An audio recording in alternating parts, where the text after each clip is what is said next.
Chapter 62. When the infallible Defender lands, the outcome of this war has been decided. In front of the fluttering mist's war flag, in front of the loyal knight who has transcended the river of time, when the horn to charge is blown, the massive demon army is nothing in front of me. I have always believed that in front of the fluttering mist's war flag, no matter if it is the demons or devils from the lower plane, or the angels and Valkyrie from the upper plane, none of them will be able to stop the charge of my army.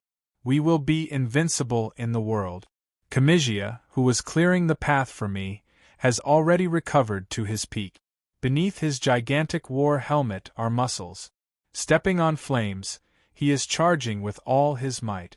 The 2 4-meter-long dragon spears are his arrowheads. How many years has it been?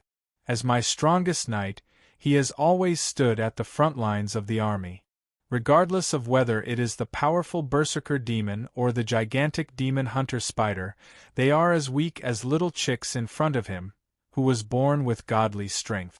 Just a slight graze would cause the heavy gold essence dragon spear that normal people wouldn't be able to lift.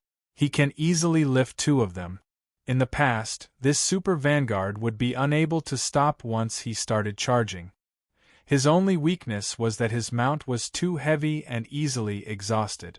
But today, his undead mount had also stepped into the realm of heroic spirits. His fearless charge would no longer be stopped. On his right, the young Carlos, who is known as the most useless knight, is raising his shield high, blocking arrows and magic for him. At this moment, he is the whetstone that ensures the sharpness of the arrowhead of this charge. Moving city walls is the title that the young knight is proud of. In terms of the skills of a shield bearer, Carlos is still the best in the entire royal knight group.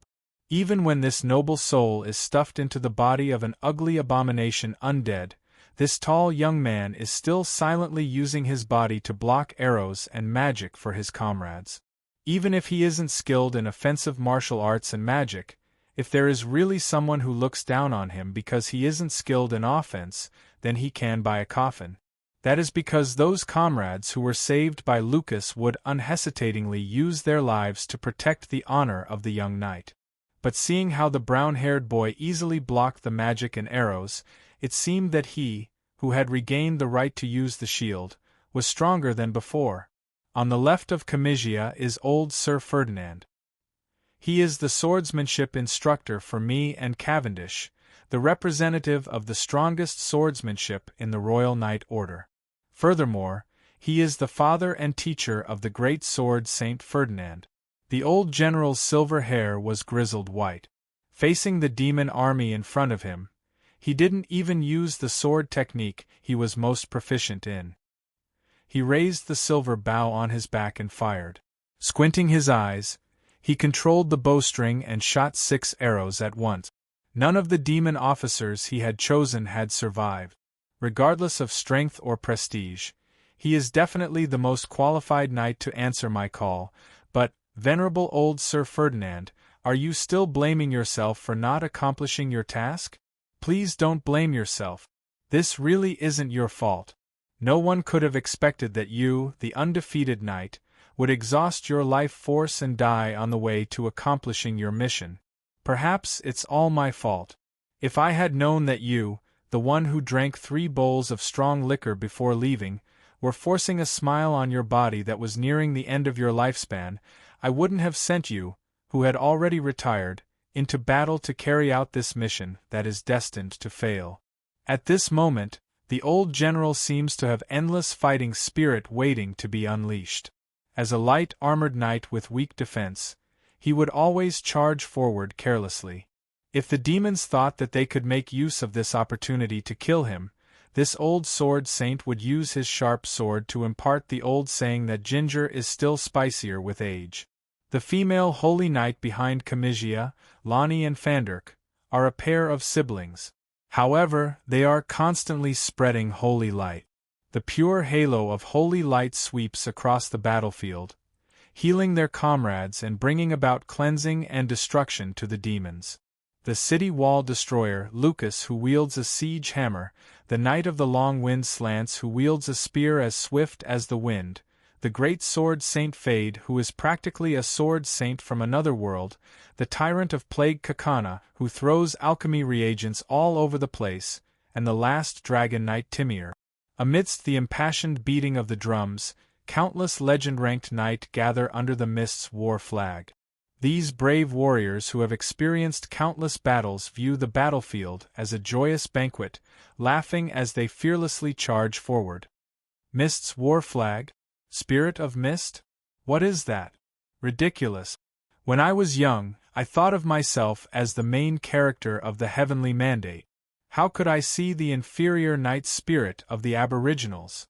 Faced with me who spouted nonsense, my father only patted my shoulder and said, "You are the descendant of Mist, you will understand."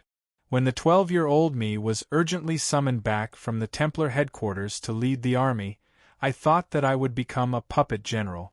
After all, I spent most of my time training as a holy knight in the Templar headquarters. Furthermore, the relationship between the Holy Church and the Mist Kingdom isn't good. Furthermore, how could a 12-year-old me convince the masses? But in the end, be it the old generals or the young and energetic genius knight, all of them are completely obedient to my commands. Even if I make an occasional mistake, they would secretly make up for it. Furthermore, during the war, they continuously impart their best skills and various kinds of battle experience to me. As expected of the descendant of Mist. Every time I achieve something or lead a victory, they would say so gleefully, as though it was their own pride. And if I make a wrong judgment due to my lack of experience, they would say, "You are already doing well enough at your age." Using the love an elder has for a descendant, they would forgive me. Then, without any hesitation, they would use their blood, sweat, and even their lives to make up for the losses caused by my mistake. Using one's life in exchange for growth is invaluable. Facing these adorable people, how can I not grow up quickly? As expected of the descendant of Mist. Slowly, this sentence of praise that made me feel uncomfortable became my greatest glory. The Mist Kingdom is constantly at war with the foreign tribes. This place is far away from the luxurious central plains.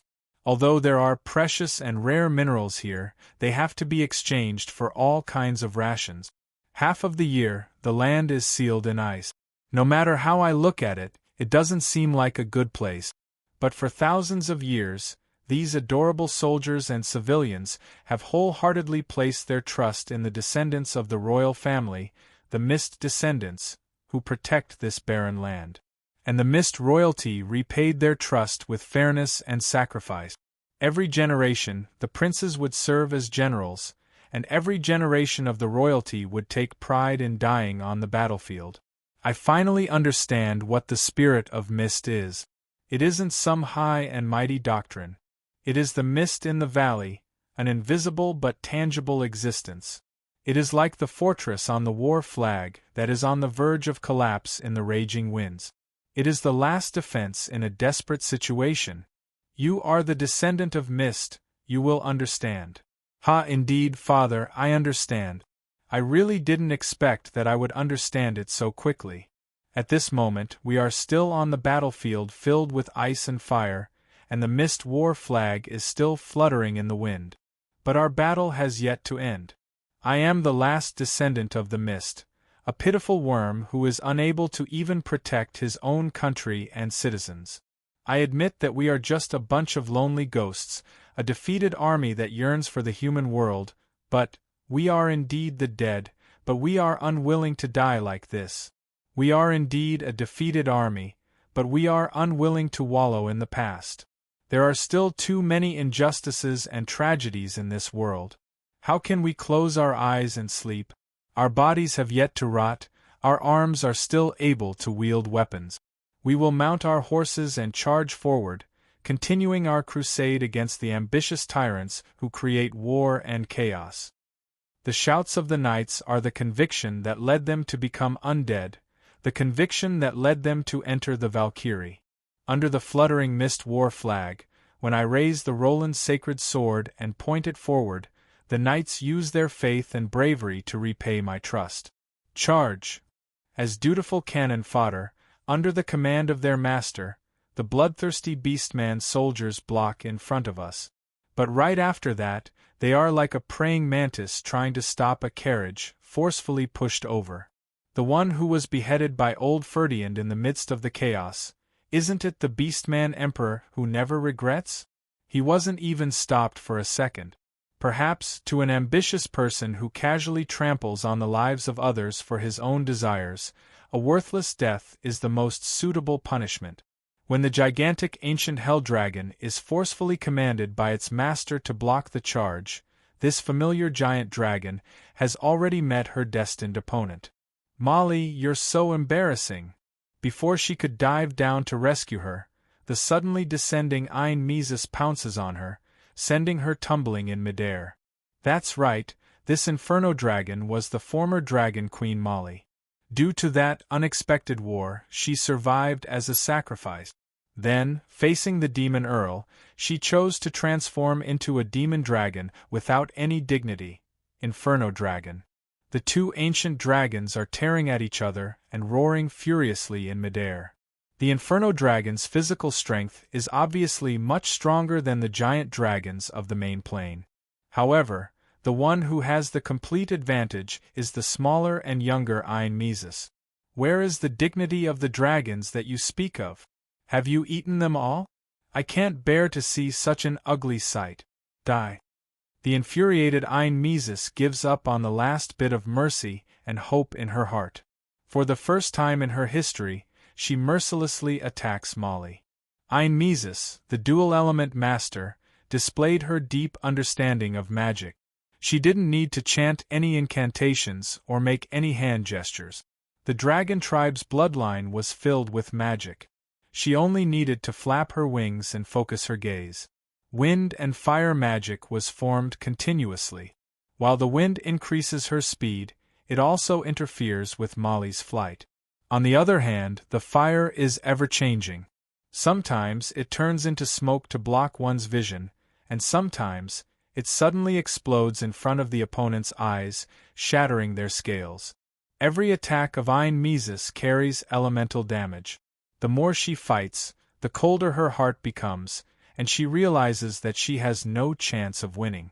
Thus, her opportunistic attitude kicks in once again.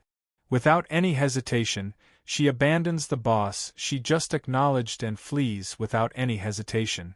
The rapid retreat of the two former autarchs caused a ripple in the battle, and the demon army was pushed back by the charge of the Einherjars. Not far away, the battle between the 100-meter-tall demon and Adam was right in front of them, and victory was right in front of them. As long as we get rid of the demon army leader, who is the summoner, these low-tier demons will naturally be banished back to the bottomless abyss. The war-loving demons cherish their own lives.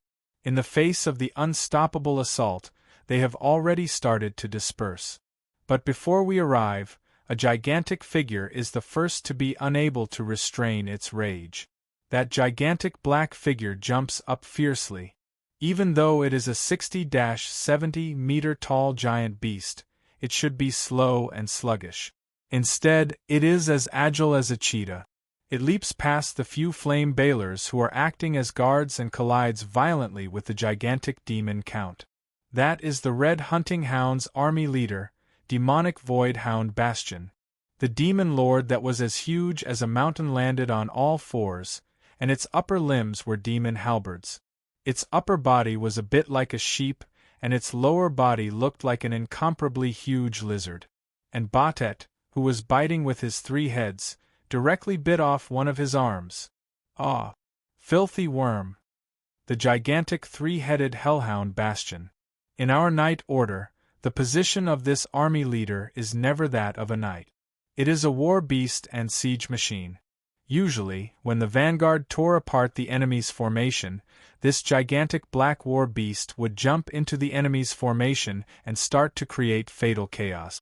Then, the crack would be completely torn apart, becoming an irreparable fatal wound.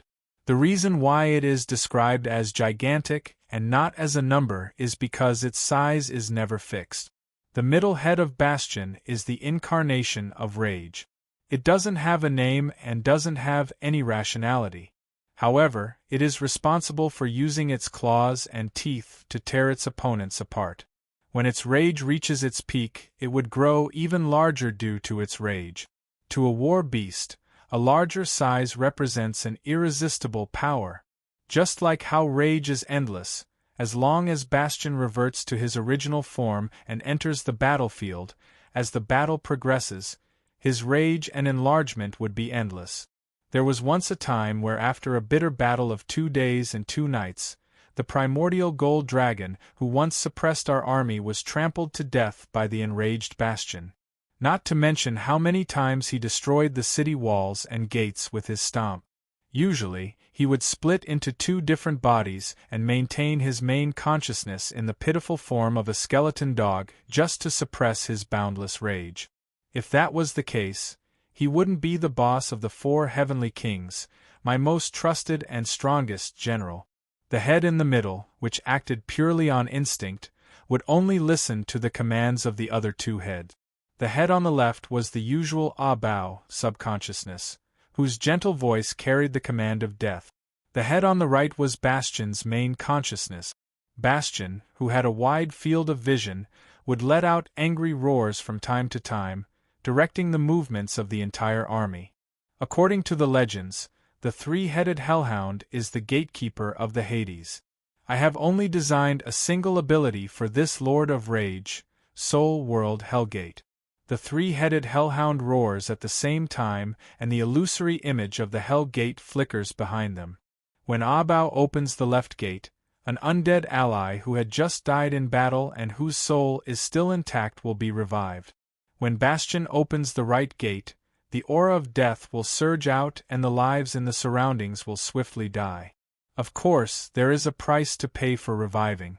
When the right gate brings away 10, only the left gate brings back 1.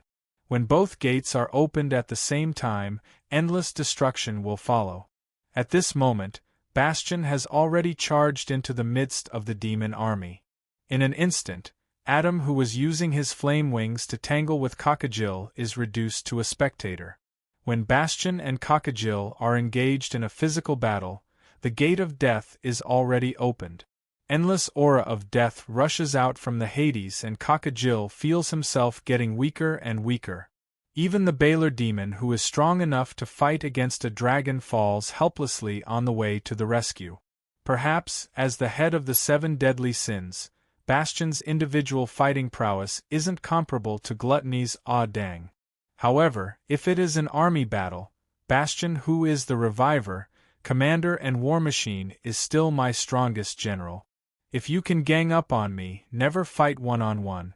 This is indeed what I have said before, and it is also the most basic strategy of war, gathering the superior forces to take down the weaker forces of the enemy.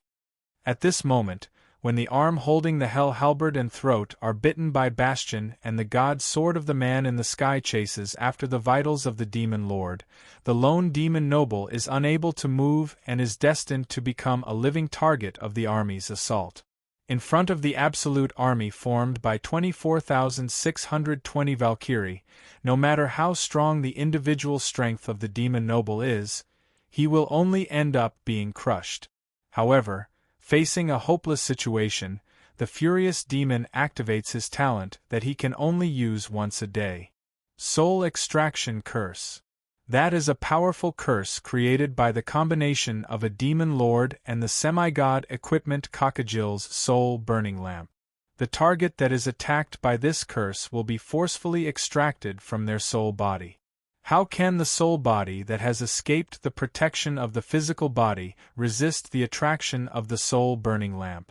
However, it is a pity that he chose the wrong target.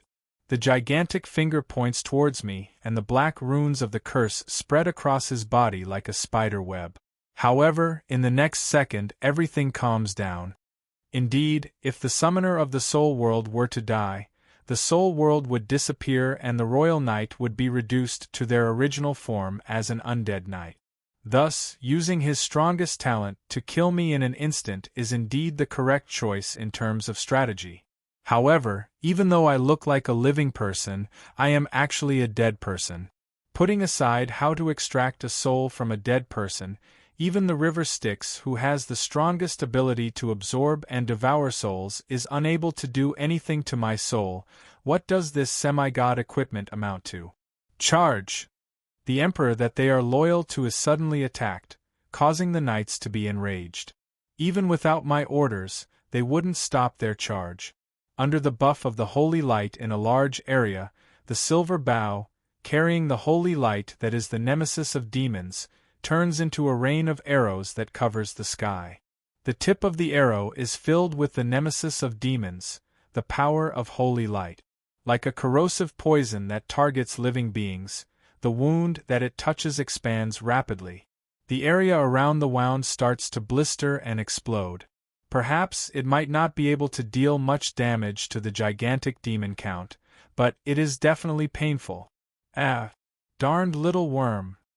The demon count flies into a rage and flings the gigantic Batet into the air.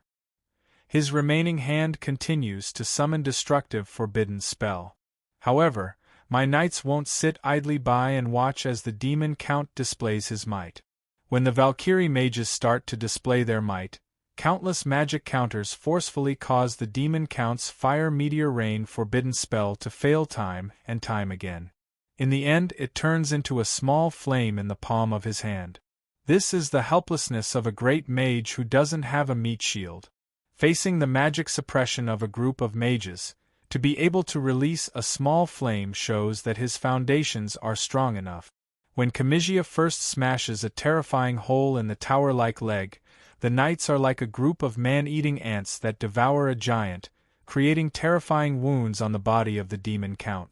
When Adam takes the opportunity to cast the blessing of the phoenix into Cockagill's eyes, causing him to wail in agony and turning him into a one-eyed dragon, Batet grows stronger once again and presses Cockagill to the ground. At this moment, everyone knows that the powerful demon count is finished. It can't be said that Cockagill isn't strong, but this is a war and not a duel. No matter how strong an individual is, there is a limit to it. He rolls on the ground in pain and uses the demon war halberd to hit the little worm on his body. However, this is no different from suicide. The corrosive blood of the demon flows out continuously, and due to the excessive corrosion, the surrounding land starts to turn into scorched earth. Very quickly, when his head is chopped off, the demon Count Cockagill finally falls and his humongous body starts to turn into dust. This time, he descended with his true body. Even if he can revive, he has to start from the lowest tier of inferior demons. Following the fall of the summoner, the demons disappear one by one. They are banished back to their own dimension. This time, they didn't manage to harvest many souls. After the exhaustion of going back and forth, the losses can't be recovered even after a few hundred years. Victory! When the horn that represents victory is blown, not only on the battlefield, even Sulphur Mountain City not too far away is filled with a sea of joy. Regardless of whether they knew each other before or not, the citizens hugged each other and gave their blessings, celebrating their survival from the calamity. But my troubles have just started. Clang! The Crimson God's sword and the Silver Sacred Sword clashes fiercely against each other. Even though it is their lord who was attacked, the Valkyrie Knights look on as though they are watching a show. Some of them even start to make bets while giggling. They are just short of taking out their stools and melon seeds to watch the battle. Adam's foolish face is right in front of them. The angry roar that is squeezed out from the gaps of his teeth is filled with deep resentment. Roland, no, Brother Rollo, perhaps it is time for us to settle our old debts. Chapter 63. Big Brother, your swordsmanship is incredible, can you teach me? My name is Adam, I come from White Rock Village. My goal is to become a hero, then marry Lisa as my wife, then go back to the village to show off to everyone. Right, I also want to be a rich man, just like that old Peter next door, who can collect rent without doing any work. Smoking a pipe while watching others work. That year, that foolish young man stood in front of me. He didn't even have a bronze rank, but he boasted shamelessly that he wanted to become a hero. Where did his confidence come from? Slow pace, weak foundation, no special bloodline, low comprehension ability. If not for the occasional flash of inspiration and spiritual energy, there is simply nothing good about him. In this life, he will reach the peak of silver rank. Since I had nothing to do anyway, I tried to train this swordsman who had low aptitude. But very quickly I lost interest. Just a commoner, not even qualified to be cannon fodder. How could I, the good big brother of a holy knight, say such words? Good. Ambitious, come, follow the training plan that I have arranged for you. As long as you work hard to complete it, you will definitely become a great hero. Carry a weight of 50 kilograms, run 50 kilometers, swing your sword forward 20,000 times a day. Simple, simple. Afraid that I wouldn't be willing to teach him, Adam patted his chest loudly. I didn't lie, that was indeed the entry training for the rookies of the Mist Country's Royal Knight Corps. Just that, I casually increased the number by nearly 10 times. A rookie would need more than an hour to swing his sword 1,000 times, and the efficiency of continuous training would be even lower. When one's muscles reach their limits, every additional swing would be a torture to the muscles of the entire body.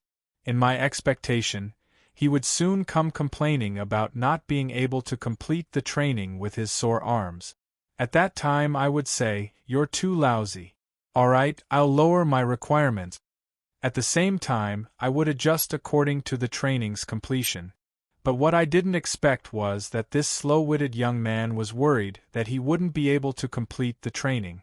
Thus, he sneaked out at 3 a.m. and only returned at 4 a.m. the next day.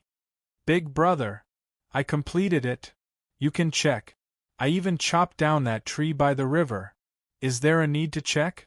His tattered appearance, his hands full of bloody blisters, for the first time, I felt that this fool is a little cute. Didn't he realize I was teasing him? Looking at his injured muscles, it seems like he didn't take off his weights when he was practicing. His stupidity makes me speechless. Looking at the red-haired youth who was sleeping soundly on the table after taking out some dry rations, I decided to teach him seriously. Thus, after Adam laid on the bed numbly for an entire day and felt that he would have to lie on the bed for another 3 days, he cried and took out his food money for the next month to ask a priest to treat him. Let's adjust the training plan. Run 2 5-kilometer warm-up runs every day and swing the sword 2,000 times. I'll teach you real swordsmanship when your basic abilities are up. As I said so, the youth readily agreed. But this time, he left at 2 in the morning and came back at midnight. Hee, big brother Rollo, I finished today's training mission before midnight. There was no need to reduce the training mission. I know I'm stupid, but as long as I work hard, I can definitely do it. After reporting to me with a face full of excitement, the young man fell to the ground. Once again, my understanding of idiots was refreshed. Thus, on the 3rd day, I secretly followed him out. Looking at the stupid young man regretting waking up at 4 in the morning, he first hammered his head with all his might. Then, realizing that he was wasting time, he hurriedly got up and swung his sword with all his might. Looking at the swordsmanship that had no technique to speak of, the arm that was torn by the recoil, looking at him gritting his teeth to hold on, I suddenly felt that I have been slacking recently. It seems that I have lowered my expectations for myself recently. Then, let's train the basics. Let's start with 30,000 swords. That night, I returned home an hour earlier than Adam. When I was eating, my hands were trembling as I held the bowl. Of course, even so, I was much better than Adam, who fell asleep at the entrance. That night, I dragged Adam, who was sleeping on the street in, and woke him up with a bucket of cold water. I threw all the basic techniques of holding and swinging the sword to him. Thus, on the 2nd day, I realized that other than his hard work, his intuition and comprehension of the sword are actually not bad. It's just that no one was willing to teach this country bumpkin previously. Let's continue with 40,000 swords today. I have to finish it within 2 hours before this idiot finishes. When I officially started teaching him, I realized that I was also practicing the basics of swinging the sword. He silently added more practice to himself, determined that he wouldn't stop if he didn't surpass me. How could I be surpassed by Adam? My sword swinging speed is already much faster than his, my stamina is also better than his, and I can use holy light to recover. As long as we practice for the same amount of time, I will definitely swing the sword more times. Thus, he loses every single time. But, if I continue to use the same method, I won't be able to catch up to him in my entire life. Very quickly, he, who wasn't very smart, came to a conclusion. Thus, he started to research on his swordsmanship. How to hold the sword for a straight slash. How to hold the sword for a horizontal slash. How to avoid the influence of wind pressure to increase the speed of the sword. I have to say, once an idiot puts in a lot of effort towards a goal, that kind of dedicated research can really produce result. Practice, experiment, ponder, revise, practice, experiment. The slow swordsman has already walked his own path. All I can teach is the experience and high-level skills of others. But, if he can do it, why can't I do it too? Thus, silently, my swordsmanship also evolved. All right, since it's about time, let's compete on willpower. After that, it was the training goal to improve my dochi style. 20,000 swords a day? That was just an appetizer before breakfast. While walking, I would swing my sword to slash imaginary enemies in the air, slash leaves in the forest, slash rocks in the mountains, slash the sea. In the end, I didn't even know how many times I swung my sword every day. Unknowingly, the speed of my sword became so fast that normal people couldn't even see it clearly. Indeed, in the eyes of outsiders, our swordsmen all came from the so-called way of the sword. While there were no tricks, it was fast, accurate, and vicious. But, in reality, it was only because everyone was using the accumulation of the basics. If it wasn't fast, accurate, and vicious, how could it be possible to complete the training plan in time for dinner? What was laughable was that the stupid Adam was later called a genius swordsman by the world. He was probably born to be stupid. After that, in order to make up for his lack of bloodline and special abilities, after helping Adam obtain the inheritance of the phoenix, we hunted the phoenix for him and obtained the phoenix's heart. Now, 100 years have passed. After experiencing countless heart-wrenching battles and suffering, a young man from the countryside has completed his dream of becoming a hero and even stood at the peak of the human race. But, not too long ago, he told me that he was tired and that he intended to throw everything aside and sleep, never to wake up again. Just thinking about this made me furious. Idiot! Coward! A woman turned you into such a wretched state. What about your goals and dreams? What about your sword? What about the sword that you spent so many years practicing? Is it that indifferent? Tell me. Great hero. I could only understand the fatigue that came from the bottom of my heart.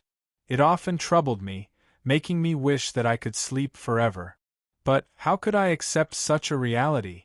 The sacred sword Roland became dim and the holy light had long faded. However, the raging willpower made the light of the soul shine even brighter. Dang! The two swords clashed. There wasn't a single spark on the crimson-red god sword. Facing my questioning, Adam gritted his teeth and roared angrily. What do you know? No matter how hard I tried, Lisa was always looking at you. Even when she died on my arm, she was still muttering your name. Do you know this kind of heart-wrenching feeling? Flipping to the side, I dodged Adam's slash. For some reason, I glanced in that direction. At that moment, Marguerite lowered her head, not wanting to look at us. But I couldn't be at ease. The floor was wet and it was obvious that she was crying silently. Thus, my rage burned even more. Lisa, Lisa, it's Lisa. You have been nagging for 100 years. A woman who died 100 years ago, is it worth it? Is a dead person so perfect in your eyes? What about the living? Marguerite sacrificed so much for you, what do you intend to do? My angry roar stunned Adam for a moment before he roared back even louder. I don't know. I wasn't smart in the first place. Aren't you the ones in charge of using your brains? You better give me an idea. Acting dumb just because you couldn't face it? Messing around just because you were being chased? Adam's unreasonable behavior made me laugh, and so, in the blink of an eye, 100 years have passed. My lover has passed away, only I exist. Flowers bloom and wither, year after year. I hope to die of old age amidst wine and flowers, reminiscing about the past. Instantly, Adam was stunned. Wasn't that his own profound chant? Could it be, flowing water time / flowing water time / light shone. Time was merciless. The sword light was like a flowing stream. Fallen leaves floated on it. The stream was slow and clear, but 100 years felt like it had passed. The sword light flashed and the exact same sword techniques profound clashed. Both of us walked out from the illusion and stared at each other angrily. Sighing over the passing of a beauty, regretting that time was merciless. In terms of what I had lost much more than that idiot. He only lost a crush, but I couldn't even remember if I had loved before. If Adam could grasp the profound of the sword technique, why couldn't I grasp it too? Such a simple sword technique is worthy of being called profound? I learned it the moment I saw it. Ha, is that something to be proud of? The emotion that drives this profound is sorrow. You learned it the moment you learned it? This can only mean that you are much more pitiful than me. As expected, the one I hated the most was Adam. It was only at times like this that his instincts were sharp. Good things never come true, but bad things do. Your instincts are still as annoying as ever. Then, take a look at this. The Roland's sacred sword was placed in front of me. This time, my eyes were as black as ink and all the light was devoured by the blade. Suffering from the early death of a young man, suffering from the loss of an orphan, suffering from the betrayal of a brother, suffering from the passing of his lover, suffering from the destruction of his country, suffering from the loss of his family and friends, suffering from the suffering of all life. Secret swords, 7 bitter sword. The silver longsword moved on its own, the exact opposite of the eye-catching slash of flowing water. The dim sword light made one instinctively avert their gaze. Yet, unknowingly, it split into 7, as though an inescapable sorrow and sorrow in life, quietly wrapping around one's body. This is the profound swordsmanship that I comprehended after going into seclusion for half a month after seeing Adam's slash of flowing water. He was able to comprehend the profound from Eastern philosophy and life, so as an Eastern, there is no reason for me to be unable to do the same. Dang. Even so, this newly formed profound sword was still blocked by the god sword that was swung at high speed. I am certain now that you are much more pitiful than me. You really deserve sympathy. Even though he was saying words of sympathy, this ungrateful man smiled gleefully, as though he had won something. You idiot! Today, I will teach you a good lesson. Why am I the big brother and you are just the little brother? Hee hee, isn't it enough for a holy knight to just use holy light? You want to use swordsmanship to challenge this pure warrior's swordsmanship genius. Dream on. The crimson god's sword and the silver holy sword clashed continuously as we happily fought against each other. All kinds of sorrowful profound swordsmanship were released one after another, mocking the other party's weakness continuously. However, at the same time we laughed happily. It has been many years since we had such happy days. I am the indestructible Valkyrie body, while the current Adam is truly an indestructible body. This duel is destined to be a long one. Not far away, looking at the two men who had forgotten everything and laughed loudly, the usually calm Marguerite clenched her teeth, her face filled with hatred. Adam, Roland, the two of you said that adults are selfish. From what I see, it should be that all men are selfish. And remember, in the future, you definitely can't find a lover like these two bastards. Even if you fall in love, you must break up immediately. and nodded her head, not really understanding, but she looked at her Uncle Bones and Godfather fighting against each other worriedly. So Uncle Bones is so cute. Somehow, recalling the promise that her godfather told her, the young lady blushed. It seems like Marguerite's warning was in vain. Is this really a swordsmanship? The profound swordsmanship of a different world that we have never seen before made Fade and the rest look at this duel with a look of infatuation. These profound swordsmanship pursues emotions and realms. Even though it is a swordsmanship, it has already reached the depths of the rules that magic is unable to touch. It is completely different from the mainstream swordsmanship of this world that pursues power and destructiveness. This is equivalent to opening a brand new door for these swordsmen. Since the outcome of the duel has been decided, other than a small number of spectators, the rest of the Scarlet Hunter group disbanded. Their target is the restaurants and some other places in the city. We can't waste the time that we have with our physical bodies, we have to make full use of every second. At this moment, I was still racking my brains on how to defeat this bastard who refused to fall. But suddenly, his expression changes.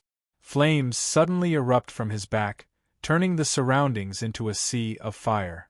Looks like it's time. The helpless Adam smiles bitterly. Recently, the constant battles made his physical body instinctively request for more power from the heart of the Phoenix. Looks like it is already the final moment. His physical body, which had already reached its limit, is finally unable to restrain the heart of the Phoenix.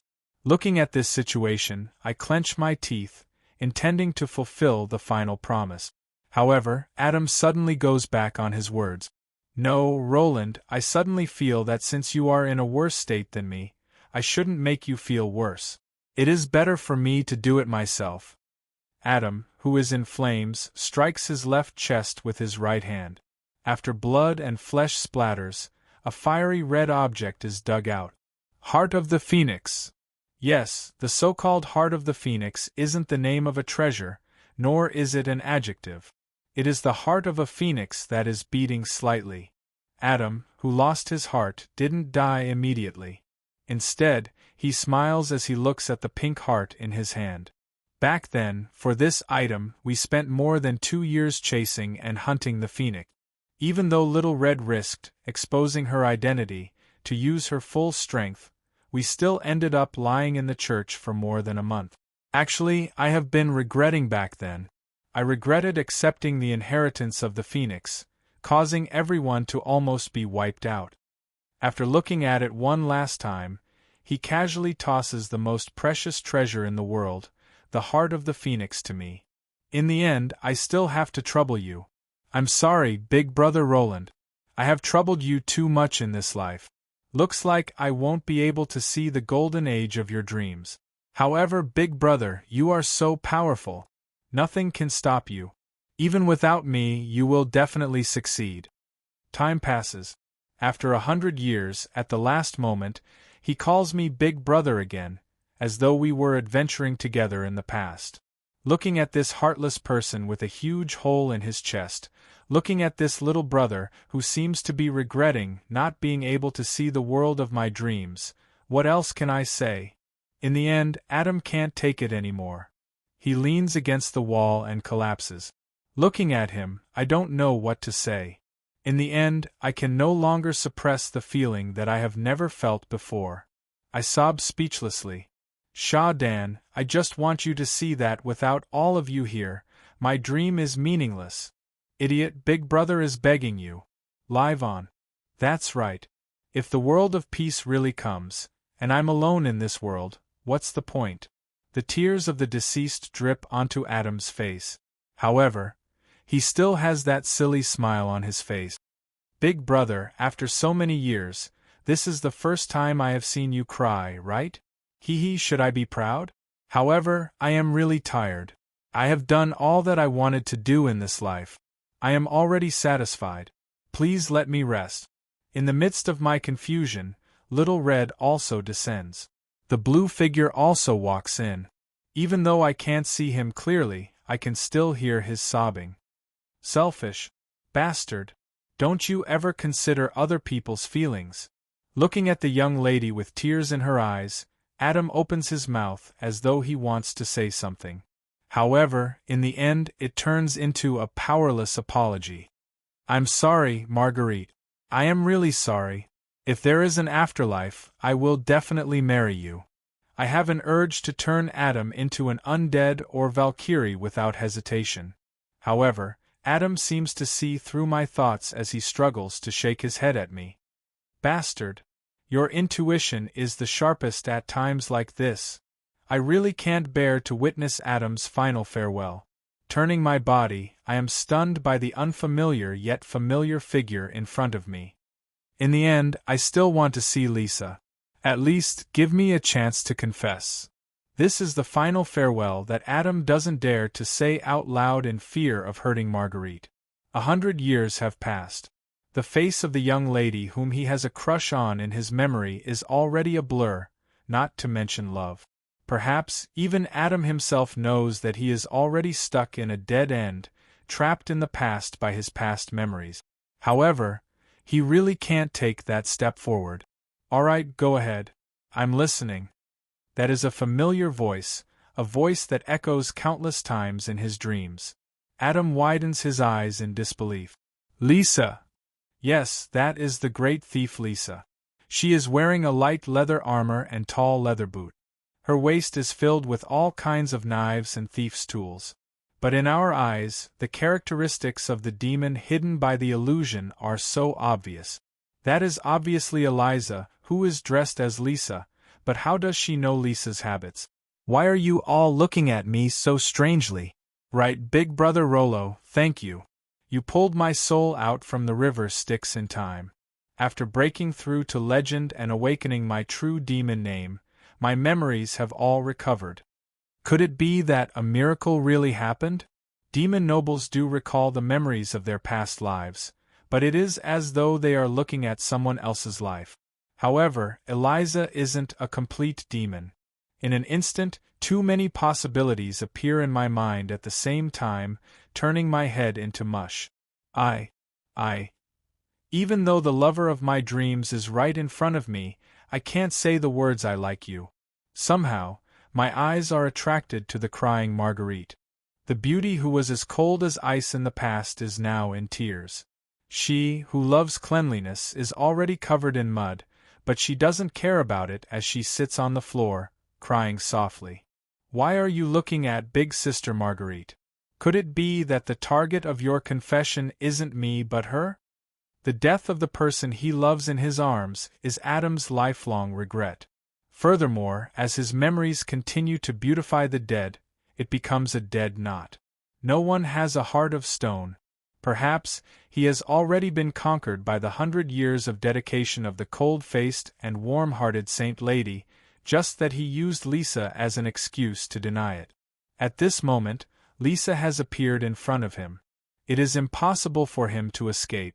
He doesn't even know what kind of feelings he has for Marguerite. In terms of feelings, with the beautification of memories and the grudges of the past, the dead are forever undefeatable. At this moment, the many years of emotional entanglement, this invisible dead knot, is finally being undone under the miracle of the resurrection of the dead. Alright, even if you were to confess to me, my answer would still be I'm sorry, you are a good person, the one I like is Big Brother Rollo. Right, Dumbo, I have started dating Big Brother Rollo. If you don't believe me, you can ask him. Me? Just when I am stunned, Eliza's words ring in my ears. Master, do you still remember the condition? Agree to my confession. That is the condition. This familiar form of address confirms that the one in front of me is still Eliza. At the same time, I unknowingly heaved a sigh of relief. After hesitating for a moment, I can only nod my head. We have just started dating. I didn't have the time to tell you. Wait, if the two of you start dating and I die for another man's woman for no reason, wouldn't I become a huge joke? Hey, you must be joking with me. Adam's sharp instincts become sharp when it isn't needed. On the other hand, Marguerite, who notices the changes, is overjoyed. She hurriedly casts her spell to stop the time of Adam's physical body so that he doesn't die on the spot. Looking at this situation, I understand in an instant. Then I smile. Alright, then you should continue to live on. I have a few options here, for example, join my army? No. It is no and not, I don't want to live on. In an instant, joy appears on our faces. From how Adam keeps sneaking glances at Marguerite, I can vaguely guess that it isn't Lisa's appearance that made him change his mind. Rather, it is Lisa's appearance that made him unable to continue to be a coward, forcing him to face Marguerite's feelings. Thus, it is natural that he doesn't want to die anymore. Alright, I still have a dozen options here. Get rid of those who are trying to scam me. I still have to be someone else's dog. I don't want to fight for those hypocritical gods. Tisk, then there is only one option left. I will unload the Titan's heart from the Roland No. 2 and add it to the Titan's heart that I got from the auction, the outer shell of the Titan's heart that I stole previously. I will assemble a new artificial Titan's heart for you. Have you seen the rebirth of a phoenix in 500 years or the death of a Titan? Your physical body will turn into a Titan very quickly. But if that is the case, your attribute will change from fire to lightning. The Titan's heart is still far from being comparable to the phoenix's heart. Furthermore, the phoenix's flame will turn into Titan's lightning. Your strength will definitely fall in a short period of time. Are you willing to do it? Sure. Hurry up and do it, I have had enough of the empty feeling in my body. It feels terrible. Somehow, looking at this stubborn fellow finally getting enlightened, we heaved a sigh of relief at the same time. Ecstasy filled our hearts, and we smiled at each other. But it was a pity that the Roland sacred sword at my waist was slowly shrinking, reminding me that time is running out. Fortunately, Cockajil did a good deed and created a permanent space distortion, allowing Little Red to retrieve the Titan's heart and Titan's core from Vance City very quickly. In the past, I personally performed the transplant surgery, making it even smoother this time. Very quickly, when everyone was surrounding Adam and who just finished their surgery, I quietly left. Adam's troubles are finally resolved. Now, it is time for me to fulfill my long-cherished wish. Returning back to Sulphur Mountain City Court, Eliza is already waiting there. The original codex is already in her hand. Alright, let us shock the world here. It is about time for a true god to appear in the Law faction. Chapter 64. In the ice-cold courtroom, on top of the large office table where the gavel and documents were usually piled up, there was a steaming hot meal. As for me, I was just like my companions, seizing the time to enjoy the pleasures of the flesh with Eliza. Alright, don't get the wrong idea, it's just a meal. Can you sympathize with my pitiful old bones that haven't enjoyed the taste of food for more than 100 years? There weren't many dishes: roasted sausages, buttered bread, fruit salad, vegetable soup, and the taste couldn't compare to the palace delicacies in my memory. It was obvious that they were rushed by an additional restaurant. However, to a hungry ghost that hadn't eaten for 100 years, even a hard black bread would be a palace delicacy. Cough, cough. I ate in a hurry and accidentally choked. I hurriedly clutched my neck and slammed the table with all my might, signaling Eliza to hurry and save me. You're already so big, yet you're still acting like a child. Heh, you really are a child now, don't you have anything else to say? Eliza helped me pat my back while pouring tea for me, who accidentally choked on my food. Cough. I was almost killed by a cucumber. If I really died from a sliced cucumber, everyone would probably laugh themselves to death. Can the dead die again?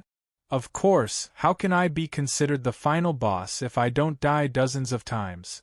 Others might not know, but it wouldn't be difficult for me to die a dozen more times.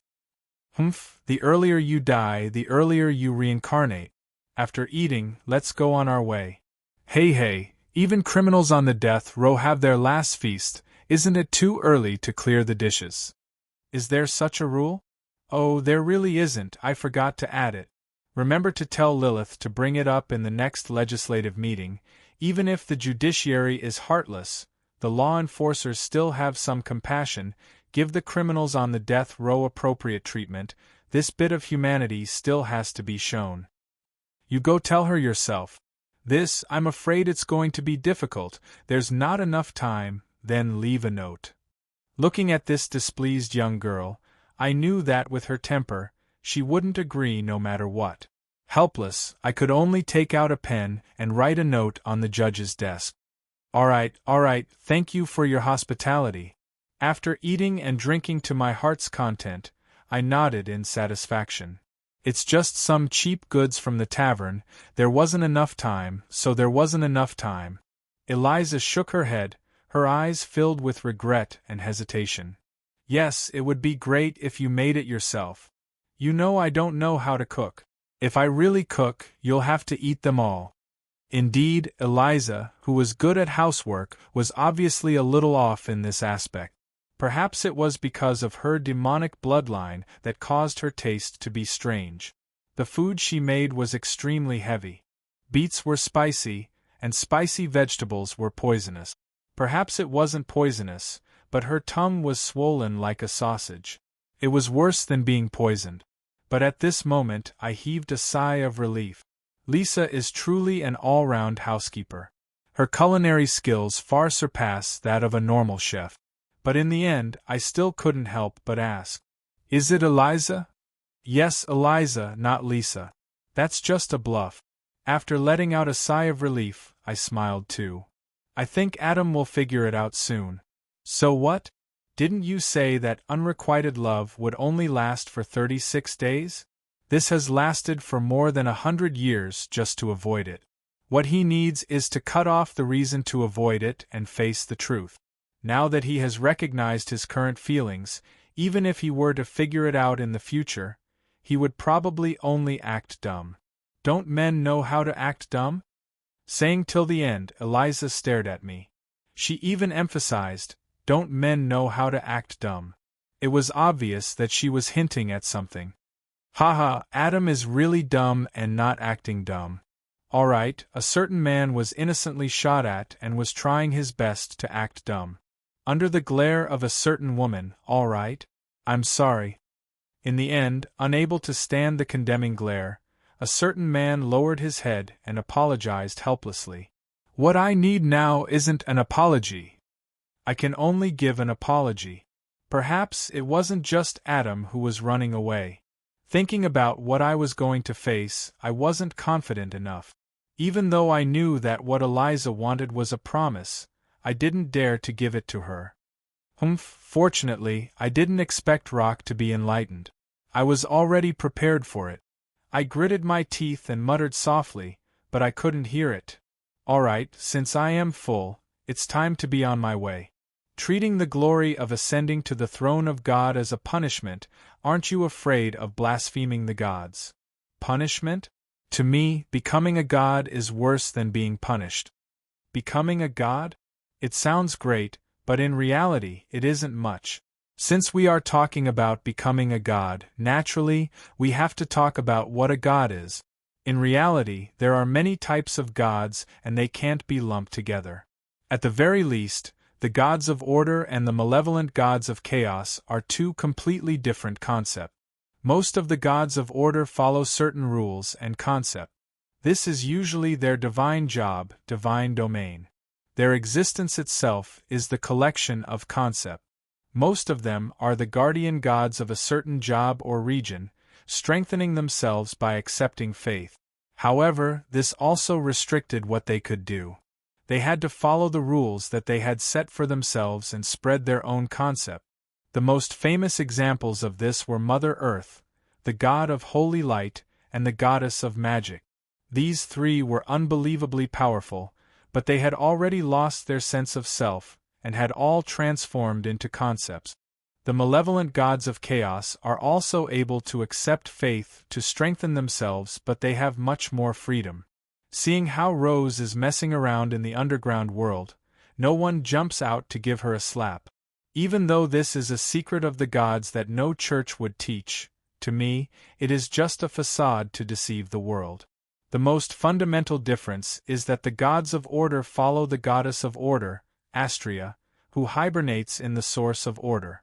On the other hand, the malevolent gods of chaos have to pledge their loyalty to the goddess of chaos, Cynthia, who hibernates in the abyss of chaos. Alright, it seems like I accidentally revealed another big news. Since I have already set it up to this point, I might as well finish what I have to say. Astrea hibernates in the source of order, guiding the souls of the gods of order to ascend to the top of the heaven's pillar. Every time a soul is unable to provide any more faith and enters the cycle of reincarnation, those soul fragments that believe in order will become nourishment for Astrea, allowing her to wake up earlier. It is the same for Cynthia as well. The only difference is that the one guiding the souls of chaos isn't the heaven's pillar but the river Styx. The place where she hibernates isn't the source of order but the abyss of chaos. This is also the reason why the holy war is endless. Even if the two goddesses are in a deep sleep, they still instinctively hope to wake up. As long as the cycle of reincarnation continues long enough, there will come a day when they wake up. The more devout a soul that believes in order and chaos, the more nutritious it is. Furthermore, the angry roars of the souls of the warriors who die in battle are even more nutritious. Then, when the two goddesses instinctively hope to revive, the source of all life, the source of order and the abyss of chaos, doesn't want to stop the war, this cycle of recovery and the start of the holy war will continue. As long as the war continues, there will come a day when Astrea and Cynthia awaken from their eternal slumber after receiving sufficient sacrifices. The final war of the gods will begin and the world will once again return to the primitive era. In the history, this darned calamity did happen. After the sacrifice of the first 6 calamities, the two goddesses of creation finally awakened and led their subordinate gods to fight against the mortal races. In the end, the ending was the same as the first holy war. There was no victor and the two indestructible goddesses hibernated once more. The gods fell and the mortal races went extinct. The world of He was also destroyed because of this. Perhaps, when civilization rises once more, there will be a next cycle of reincarnation. This might be the ultimate secret that even the gods of the new era don't know about. But to me, it is just the background information of the last expansion of the walkthrough. What the heck, I know that the goddesses of creation are great and that it is indeed impressive for you to create so many races. But, can you sisters fight on your own? Don't drag others down with you. This is the first thought I had when I saw it. If I wasn't a transcender, I would have been burned at the stake long ago. So, from the very start, I have been wavering between the Order faction and the Chaos faction. I think that both sides aren't good things. I have never acknowledged the mainstream view that Chaos is evil and Order is good. Even though I am on the Order faction, I still make use of the source of Order, the source of the world, without any respect. Alright, so much information has been revealed. Then, the problem arises. Since the river Styx doesn't stop, chaos doesn't stop. If this war were to continue, everyone would be doomed together. Then, how should I stop it? Although it seems impossible to do, exploiting loopholes in the rules is my forte. After spending many years, I finally thought of it. The first step is to ascend to the position of God and strengthen the power of law. The current power of law can be considered as a lower-tier power of the origin of order. Although I said that I want to use the power of law to replace the power of holy light, in reality, the power of law is still too weak. It is impossible to cultivate the power of law in a place without a God Equipment grimoire. Furthermore, the God Equipment remnant page is destined to be limited. If I want to spread it, I will have to wait. So, just like the holy light, there must be a God of holy light, even if it is just a God power server. This way, no matter where and when, those who believe in law will be able to obtain actual power. Only then will the power of law have the possibility to truly replace the holy light. This is the prerequisite for everything. Furthermore, it is the first and most fundamental step of my strategy then, since I have figured out what a god is, there must be a god of law. Then, how do I become a god? Actually, it isn't difficult to become a god of order. Other than those lucky ones who obtained the god power of the old gods and divine concepts, as long as one develops new important concepts and divine concepts, as well as reaching the realm of semi-god, this is to be able to control the god power and not explode due to the god power, one can announce it to the world, elevate the position of God, spread their faith and recruit believers. At the very least, this is how the god of holy light came about. He should be the earliest priest of holy light. Every newly born god of order will greatly strengthen the power of order. Those who develop new concepts to ascend to godhood will usually receive the recognition and rewards of the origin of order, allowing them to swiftly grow stronger. This is also the reason why Kaja and the others viewed me as a future god. This future should be because they realized that I have yet to reach the realm of semi-god. As for me, Womian's Roland, the past semi-god undead emperor, I have already fulfilled the requirements to ascend to godhood. However, the interference of a true god towards the mortal world is limited. If I were to ascend to the position of god, as a true god controlled by the origin of order, it would be impossible for me to jump out of the war between the two sides. My plan would also go down the drain. Now I have found a loophole in the god system. At this moment, I have gathered all of my chips and it is time for me to activate this crazy plan. I, Womians, the discoverer and user of the power of law, in the sacred city of the origin of the power of law, Sulphur Mountain City, I declare to the world that I will elevate the position of God and carry out the duties of a true god of law. The origin of order which has been waiting for a long time descends a gigantic silver pillar of light. The weight of the power of order within it is suffocating. When the declaration of ascension to godhood spreads across the entire world, all living beings stop in their tracks and look at the sky with sincerity. Adam, who just came down from the operating table, looks at the light pillar of order outside the window with a face full of shock along with the others. He only knows how to mutter softly. Roland, your game sure is big. Do you intend to fool the gods? Chapter 65. I, Womians, the discoverer and user of the power of law, declare to the world in Sulphur Mountain City, the origin of the power of law, that I will ascend to the throne of God and carry out the duties of the true God of law. The declaration of the true God resounds in the ears of all living beings. Regardless of whether it is a traveler who is on a long journey, a busy merchant who is hawking his goods, a nobleman who is chatting loudly at a wine party, or even the soldiers on both sides of the war, all of them stop what they are doing and listen to the true God's oath.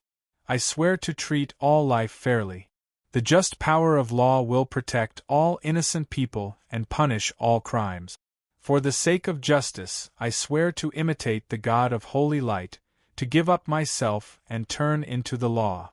From then on, I am the law and the law is me. To obtain the power of law, there is no need to recite my God's name. All you need to do is to believe in and carry out the law. Fighting for believers, fighting for territory, expanding the faith, raising the divinity and other troublesome matters, even a few hundred years isn't a long time. I don't have the time to waste with the other gods. What the law faction needs is a god power server, so I will become a server. This kind of true god who has no self won't be viewed as an enemy by the other order gods. Furthermore, after turning into a pure concept, my growth speed will explode.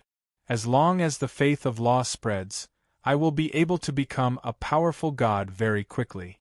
Even if a brainless god power server becomes stronger, it won't think of swallowing up other divine concept. No matter how I look at it, it is a good thing for the order faction. This way, I don't have to worry about other gods initiating a god war to wipe out this newly born god. Of course, it is impossible for me to obediently go to the heavens to become a god power server. Then, is there any other way to fail the ascension? To invalidate my oath to become a god? There isn't such a method in history. But in theory there is. That is death. When a person dies, their soul enters the cycle of reincarnation. How can they ascend to become a god? That is why I didn't hesitate to ignite my own soul to seek death. Of course, it is impossible for me to fail completely. Anyway, the God Power server doesn't require a high level of thinking ability. Splitting a few soul fragments is enough. As for me, I have long prepared a dozen phylactic-like soul artifacts to construct a new god. Among them, there are even 2 semi-god equipment. Semi-god equipment. Dignity of Justice, Bound, Defense. 10 points, even steel plate armor only has 5 points of defense. Cloth armor robes have a defense of this level. Effect 1. Sinner's Self-Judgment, inflicts guilt on the sinner. As time goes by, the sinner will fall into a state of fear and helplessness. The heavier the crime and the more guilt the sinner will feel, the better the effect will be. The innocent will ignore the effect. Special Effect 2. Judge's Iron Mask. The wearer's charm is fixed at 20. Resistance against charm, detection, and illusion spells plus 20. The third special effect is a soul artifact.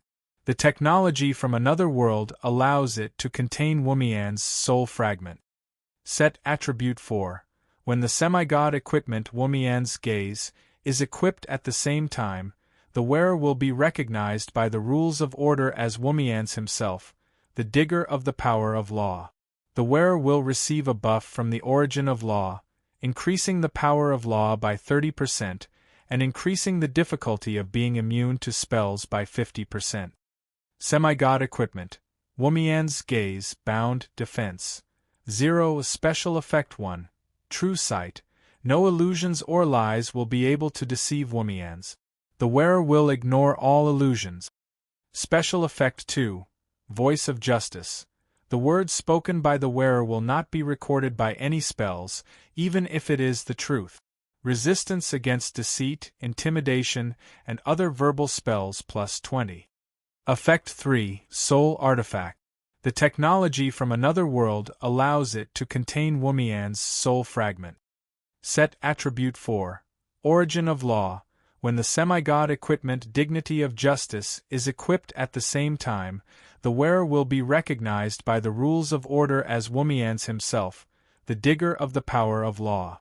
The wearer will receive a buff from the Origin of Law, increasing the power of law by 30%, and increasing the difficulty of being immune to spells by 50%. Weight of the common artifact Cursed Gavel. The wearer must possess the identity of a judge and a law enforcer to carry out their duties impartially. If they break the law due to personal reasons and speak nonsense, the robe will transform into an inextinguishable god flame, destroying the wearer's soul and physical body. Please use the authority in your hands cautiously. What the gavel decides isn't just the rise and fall of an individual, but the dignity of justice and justice. Wumian's of the Supreme Court. This is my robe and mask as Wumian's. Furthermore, it is a semi-god equipment recognized by the Origin of Order. What I want to make use of is their fourth special effect. Origin of Law.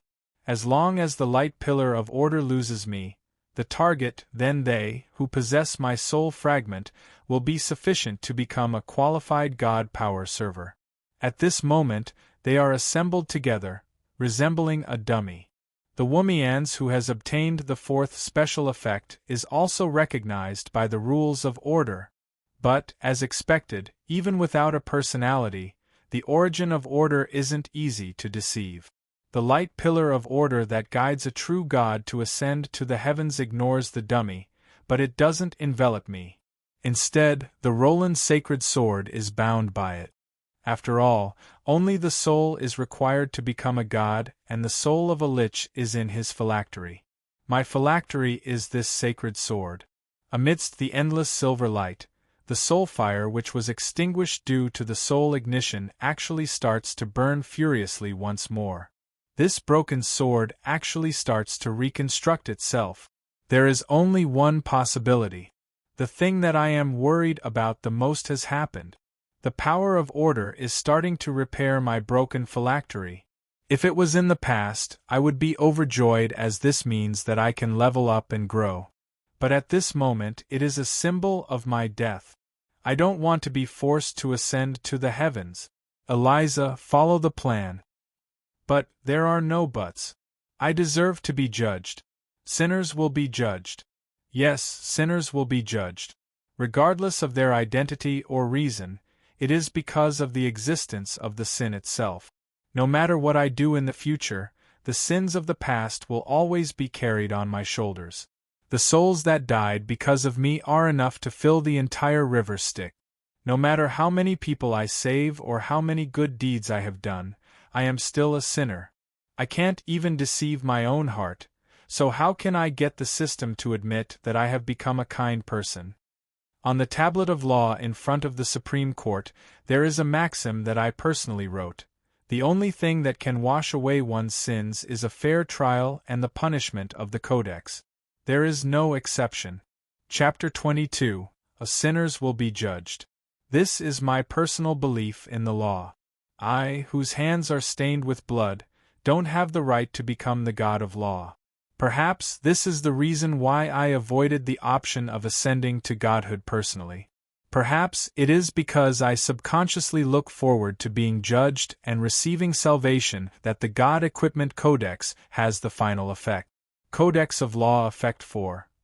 Sinners will be judged. Active carry out the final judgment on a target, cleansing him of all his sins and give him the final judgment. Prerequisite: the target must accept the judgment. Looking at the silver light of order that is getting stronger and stronger, Eliza is finally forced to grit her teeth and raise the Codex of Law. Sinners will be judged. Sinner Roland, will you accept the judgment? Looking at the bloodstains on Elisa's red lips caused by her silver teeth, I knew that I was too cruel. I actually forced Elisa to execute the person she loved. However, the words of apology rolled around in my mouth, but no matter how hard I tried, I couldn't say them. In the end, I could only sigh helplessly. Sigh. I am guilty. I accept the judgment. The light of order from the same source shines brightly. My soul is brought to a star court. The ancient Valkyrie, who act as the jury and the audience, are already seated. On the other hand, Eliza herself is sitting on the judge's seat. The Codex of Law is floating in midair. Countless memories are playing out in the court. Those are the memories that I remember and those that I don't. At this moment, they are the evidence of my guilt. In one of the scenes, my Yonya army is wantonly massacring. Wherever the undead army goes, cities are turned into ruins and the dead become new soldiers. The fresh blood of the living turns into an endless sea of blood. The overflowing resentment extends all the way to the heavens pillar. Even the gods are enraged by this. Sinner Roland, you shall be sentenced to death for war crimes. When the judgment begins, the holder of the Codex of Law is under the control of the absolute justice. Even though her face is filled with reluctance, Eliza still reads out the judgment word by word. Yes, death penalty, unquestionably death penalty. In terms of creating tragedies and wars, Sho, who just died on the battlefield, isn't even fit to carry my shoes. I deserve to be sentenced to death for war crimes. Yes, I plead guilty. Time and space shift. On a black guillotine, my soul and physical body are sandwiched on it at the same time. Then, the guillotine that is stained with blood falls down. Kacha, my head is separated from my body. Ah! Even though I am prepared, the pain and emptiness of death is still unbearable. My severed head is no longer able to make a sound, but my soul is still screaming in agony. Pain, excruciating pain. My life is slipping away at a frenzy and my head is already gone. My instincts as a living being makes me wail in agony. In my final wail, my soul and physical body start to dissipate at the same time. This is true death. I, who never believed in the true gods of order, will enter the cycle of reincarnation and fall into the river Styx. But suddenly, a silver light falls and in an instant, my dissipating soul becomes clear once again. I was actually forcefully revived by the origin of order. Raising my head to look at the light pillar of order which has become slightly thinner, I clench my teeth and say, "Continue the judgment. It's effective. Let's fight it to the death." Under the man's merciless command, tears flow down the face of the young lady silently. But in the end, under the effects of the god equipment, the sobs that escape from her mouth turn into a cold and dignified judgment. "Sinner Roland, you shall be sentenced to death for the crime of swindling." The various images in the void are filled with my lies. The biggest screen shows me maliciously creating the eternal night scepter and handing it over to the auction house. Yes, maliciously lying is also a heavy crime. The death penalty is definitely appropriate. In the void, I am pushed onto the gallows once again. Then, the platform beneath my feet disappears, and beneath me is an endless void. My neck is tied tightly and my throat is in excruciating pain. The suffocation of my soul is even more unbearable than that of my physical body. I want to scream, but I am unable to do so. Finally, with a kick of my legs, I return to silence. Just as my soul starts to dissipate, a silver light falls and I am restored once again. "Continue. Sinner Roland, you shall be sentenced to death for the crime of murder." This time, it is death by poison. Endless pain buries in my blood vessels. Swelling pain, piercing pain, icy cold feeling, burning sensation, and finally, only a lifeless corpse is left. Silver light falls. "Continue." It has already thinned out a lot. Eliza's face is already covered in tears. But at this moment, it is already impossible for her to stop. Once the judgment begins, the crimes of the sinners who have committed heinous crimes will not stop before they are judged. Furthermore, the crimes that I have committed in the past 300 years are far from enough for me to be sentenced to death 3 to 4 times. Sinner Roland, you shall be sentenced to death for the crime of going against intelligent life, crime against humanity. This time, it is the soul electric chair. Silver light falls, arson crime this time, it is the gallows. Silver light falls, poisoning crime this time, it is drowning. Silver light falls, one after another, my crimes are placed on the judgment stand. I die and revive and die. My soul shatters and reassembles and shatters again. Even for me, at this moment, I wish that everything would end here. Finally, after dying for who knows how many times, the numb me starts to give up hope. Finally, there is a short gap between the falling light of order. "Quick, quick, use that!" I am pointing at the huge blade by the side of the judgment stand, the Dragonslayer blade. Eliza loosens her grip on the codex, pulls up the heavy blade and slashes towards the Roland sacred sword. Special effect. Unstoppable, 100% chance of breaking a weapon below elite tier. 50% chance of breaking an elite tier weapon. 30% chance of breaking an epic tier weapon. 1% chance of breaking a weapon below god tier. This is the most useful attribute of the otherworldly god weapon Dragonslayer. Although the Roland Sacred Sword is a rare god weapon that is comparable to a semi-god equipment, it is still not a god tier equipment.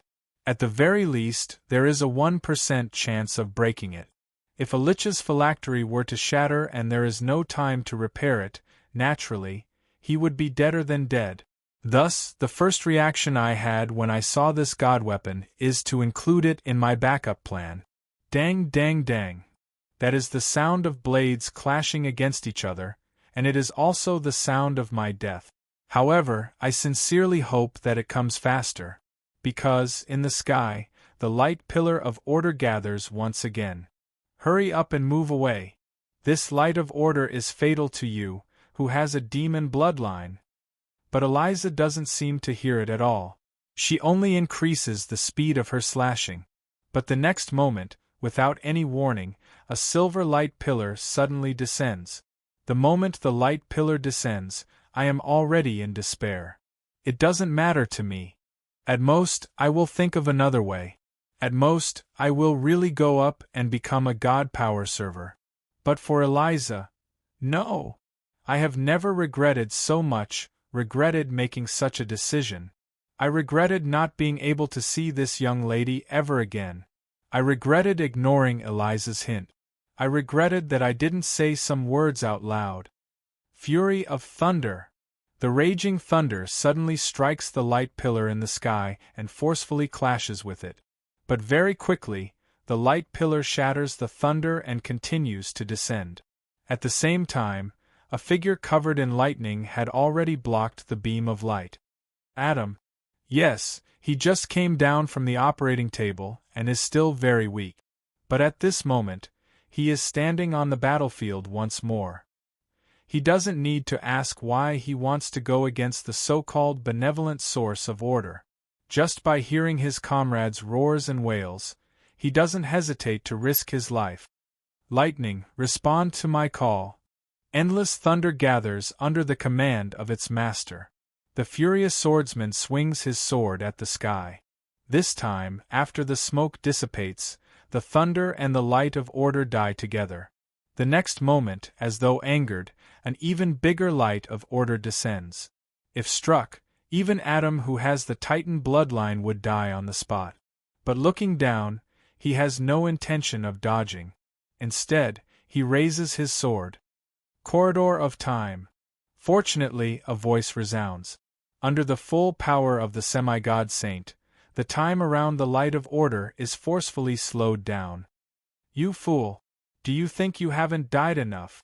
All right, facing the angry roars and questions of the blue figure, Adam can only smile foolishly.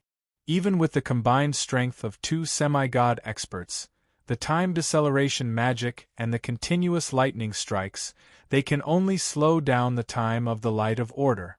But with this buffer, there is an opportunity below. Finally, the 1% special effect is triggered. Gotcha! After a crisp sound, the Roland's sacred sword breaks into pieces and the gray soul scatters in all directions. It's done! My voice reaches above and Adam steps aside. Marguerite, who is already drenched in sweat from the struggle, hurriedly dispels her magic and the light of order descends. At this moment, the shattered phylactery can no longer attract its attention and it strikes the fake human beside it. At this moment, I make use of the time to activate the soul fragment of the semi-god equipment to make it look more like a complete human. Following the continuous replenishment of the light of order, the missing soul is filled up. This fake human gradually becomes complete and begins its transformation from a human to a true god. As for me, I am already lying on the ground peacefully, waiting for the summons of death. But at the last moment, I see Eliza walking towards me with a huge blade in her hand, her eyes bloodshot and a creepy smile on her face. Special effect frenzy. 1% chance of entering a berserk state where you won't recognize your own kin. At this moment, you will prioritize killing your kin. Alright, I should have known that with my luck. Since the 1% special effect to sever the sacred sword was triggered, the 1% chance of the frenzy would definitely be triggered as well. Looking at the girl who raises her blade and slashes down, I am unable to move at all, and can only smile helplessly. Should I be glad that she really treats me as her kin? No. This cause of death is too unsightly. It is just like a philandering husband being dismembered by his first wife. I don't want this kind of death. Unfortunately, in the next second, everything before me turns black. Whether I was really dismembered or if I was stopped by Adam and the rest, I really don't know. 2 months later, in the infernal abyss of the lower plane, on the river Styx, which is usually silent, there is a soul that is completely different from the other dead souls. I love bathing, my skin is so good, wearing a shower cap, jumping around, piranhas want to escape, washing up and down. Something seems wrong. What is the next sentence? Forget it if you can't remember it. Ah, boss, if you still didn't come, I would have forgotten even my own name.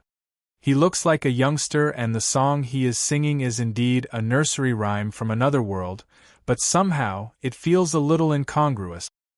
184,621, 184,622. Fortunately, just as he starts to count from 1 to 200,000 out of boredom, a small black boat appears on the river Styx, which should not have any boats. The boatman is a handsome black-robed young man. He isn't tall or short, and there isn't anything special about him. The black robe fits him well, as though it is the silent night. As for me, I am overjoyed. I have floated for long enough. Even the soul of a transcender can't take it anymore. Hey, hey, over here! Hearing my shout, the small boat changes direction, and very quickly, I am fished up by the boatman. Boss Ale, if you still didn't come, I would have thought that you were going back on your words. Yes, the seemingly ordinary young man in front of me is the most ancient god, the highest king of the first generation of humans, Death God Ale. Hee, you have done so well, why would I go back on my words? Your clone, the god of law Womians, is currently the hottest topic among the gods. In order to completely block off all detection spells, even I had to put in quite a bit of effort. However, it is obviously worth it. Death God Ale's praise is extremely rare. Towards those supreme, true gods, he is famous for not being nice. Then, let's proceed according to the plan. Of course, I have already said that whoever dares to touch Womians is equivalent to declaring war with me. You don't have to worry about that, clone. The next step should be to expand the faith of law and raise the god power of the god of law. Yes, this is the second part of the plan. To make law replace holy light as the number one faith of all intelligent lifeforms. Although it is difficult, it isn't impossible. I have a plan for this as well. The black-clothed death god smiles. For the first time, he feels that letting this eloquent brat off the hook back then was a great fortune. Alright.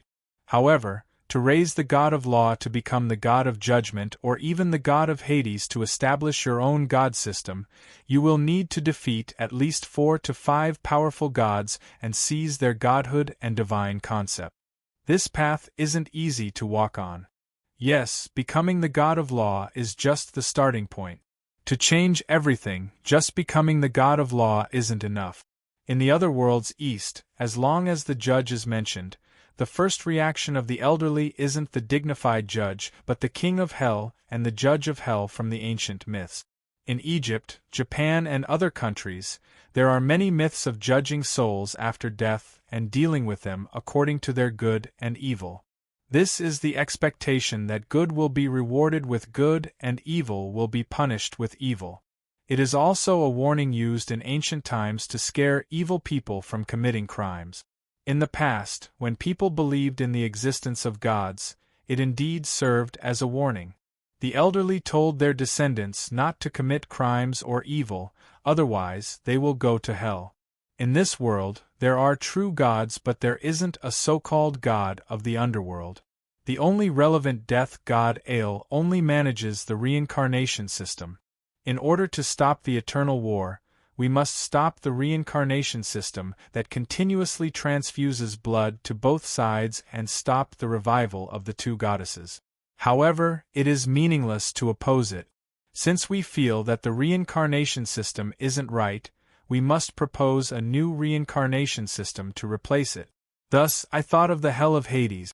If souls don't choose to enter the river Styx or the heaven's pillar based on their beliefs in the past, instead, they are handed over to the neutral gods to be judged, allowing the innocent to go through the reincarnation and the guilty to serve their sentence in the hell of Hades. Perhaps the living will be warned and restricted, and this world will be much better. Most importantly, the two goddesses who have lost their supply are destined to never wake up. But, just thinking about it, this seems like an impossible task. However, since even the inconceivable step of ascending to godhood has been taken, perhaps there isn't anything that is completely impossible in this world. Only the words of the strong will be listened to.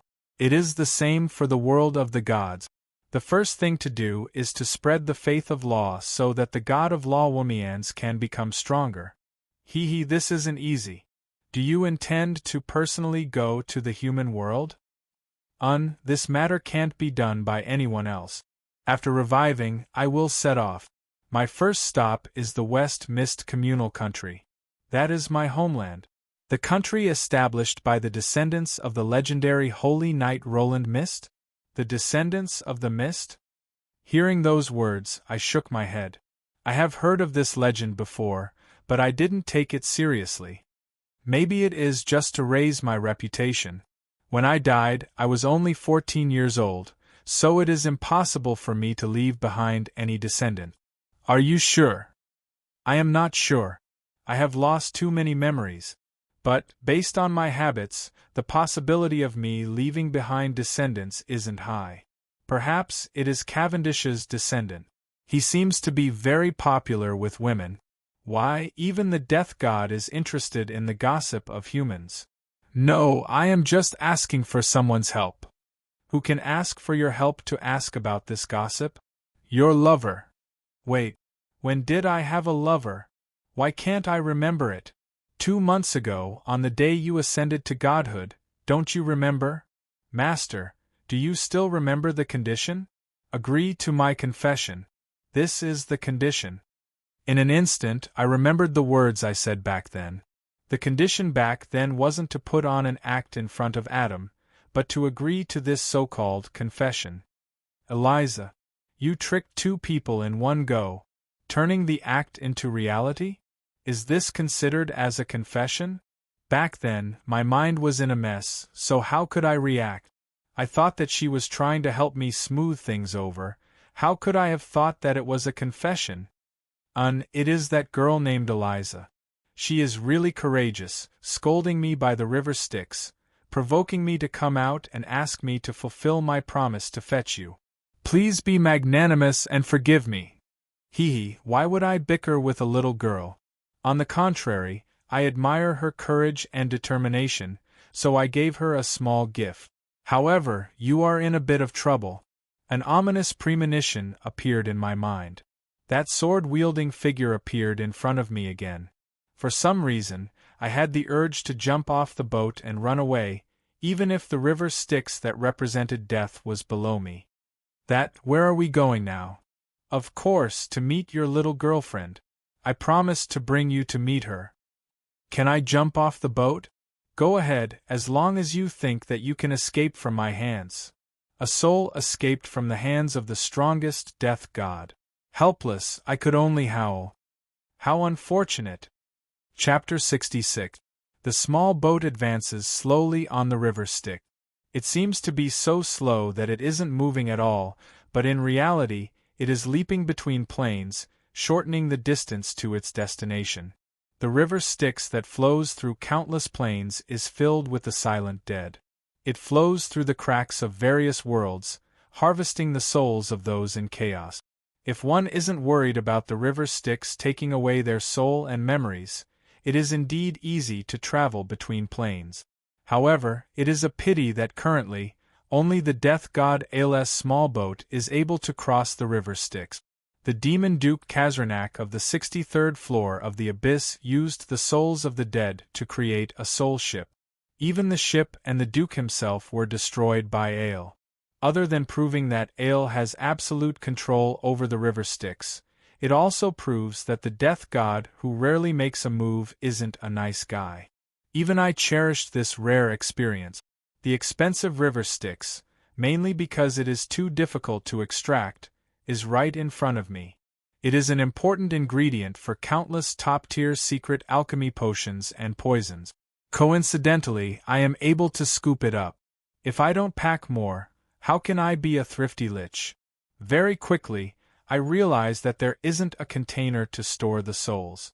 Should I borrow it from Ael, the guardian of the river Styx? That is no different from a thief borrowing a gunny sack from a policeman because he finds it hard to carry his loot. You want the river Styx? Take it. Looks like this policeman doesn't take the item he is guarding seriously. He casually tosses a worn-out bottle over. However, through my system identification, it is a rare item. Bosser's drinking bottle, an ancient artifact. It can hold 7 different liquids. This bottle has received Bosser's blessing, so you will never have to worry about the quality of the water deteriorating. Basir is an ancient sea god, but he has long fallen in the past. It is only natural for Ale, who has lived for countless years, to be rich in wealth. Casually gifting an ancient artifact to me is quite generous. What surprised me is that there are already 2 types of liquids stored inside. The blood essence of the first-generation humans, the royal family of the Alpine clan, a diamond-class order bloodline. If submitted to the system when the body is reconstructed, it will provide a new type of physical body to choose from. This dark red blood has witnessed the rise and fall of countless species. As the first generation of order people who are equal to the ancient angels and ancient demons, perhaps the blood does not have much innate power, but it contains endless potential. The Devil Lord's blood essence is a diamond-level chaos bloodline. If you submit it to the system when you reconstruct your body, you will be provided with a new type of body to choose from. The collective degeneration of the first generation of humans created the devils, an evil race that can rival the demons. This blood contains endless magic power. However, please note that power is not that easy to obtain. The evil and depravity of the devil's bloodline cannot be avoided.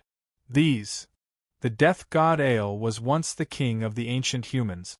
It is normal for him to have the bloodline of the ancient humans. However, the Devil Lord's blood essence is the foundation of the Devil Lord. Even if he were to kill him, he wouldn't be able to obtain it. He could only take the risk of losing his power to hand it over obediently and make the Devil Lord lower its head. Looks like the rumors of Ale colluding with the devils might be true. You should be reconstructing your body, right? Although I don't know what kind of method you are going to use to reconstruct your body, at the very least, you will need the materials. These should be of use. Should I praise myself for hugging onto the right thigh? Not only can this be of use, if I had this in the past, I wouldn't have been so complacent with my silver bloodline.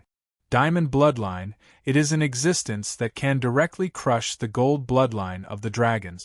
In front of this, Little Red's acquired half-diamond bloodline and ancient dragon bloodline that was raised from the gold bloodline is nothing.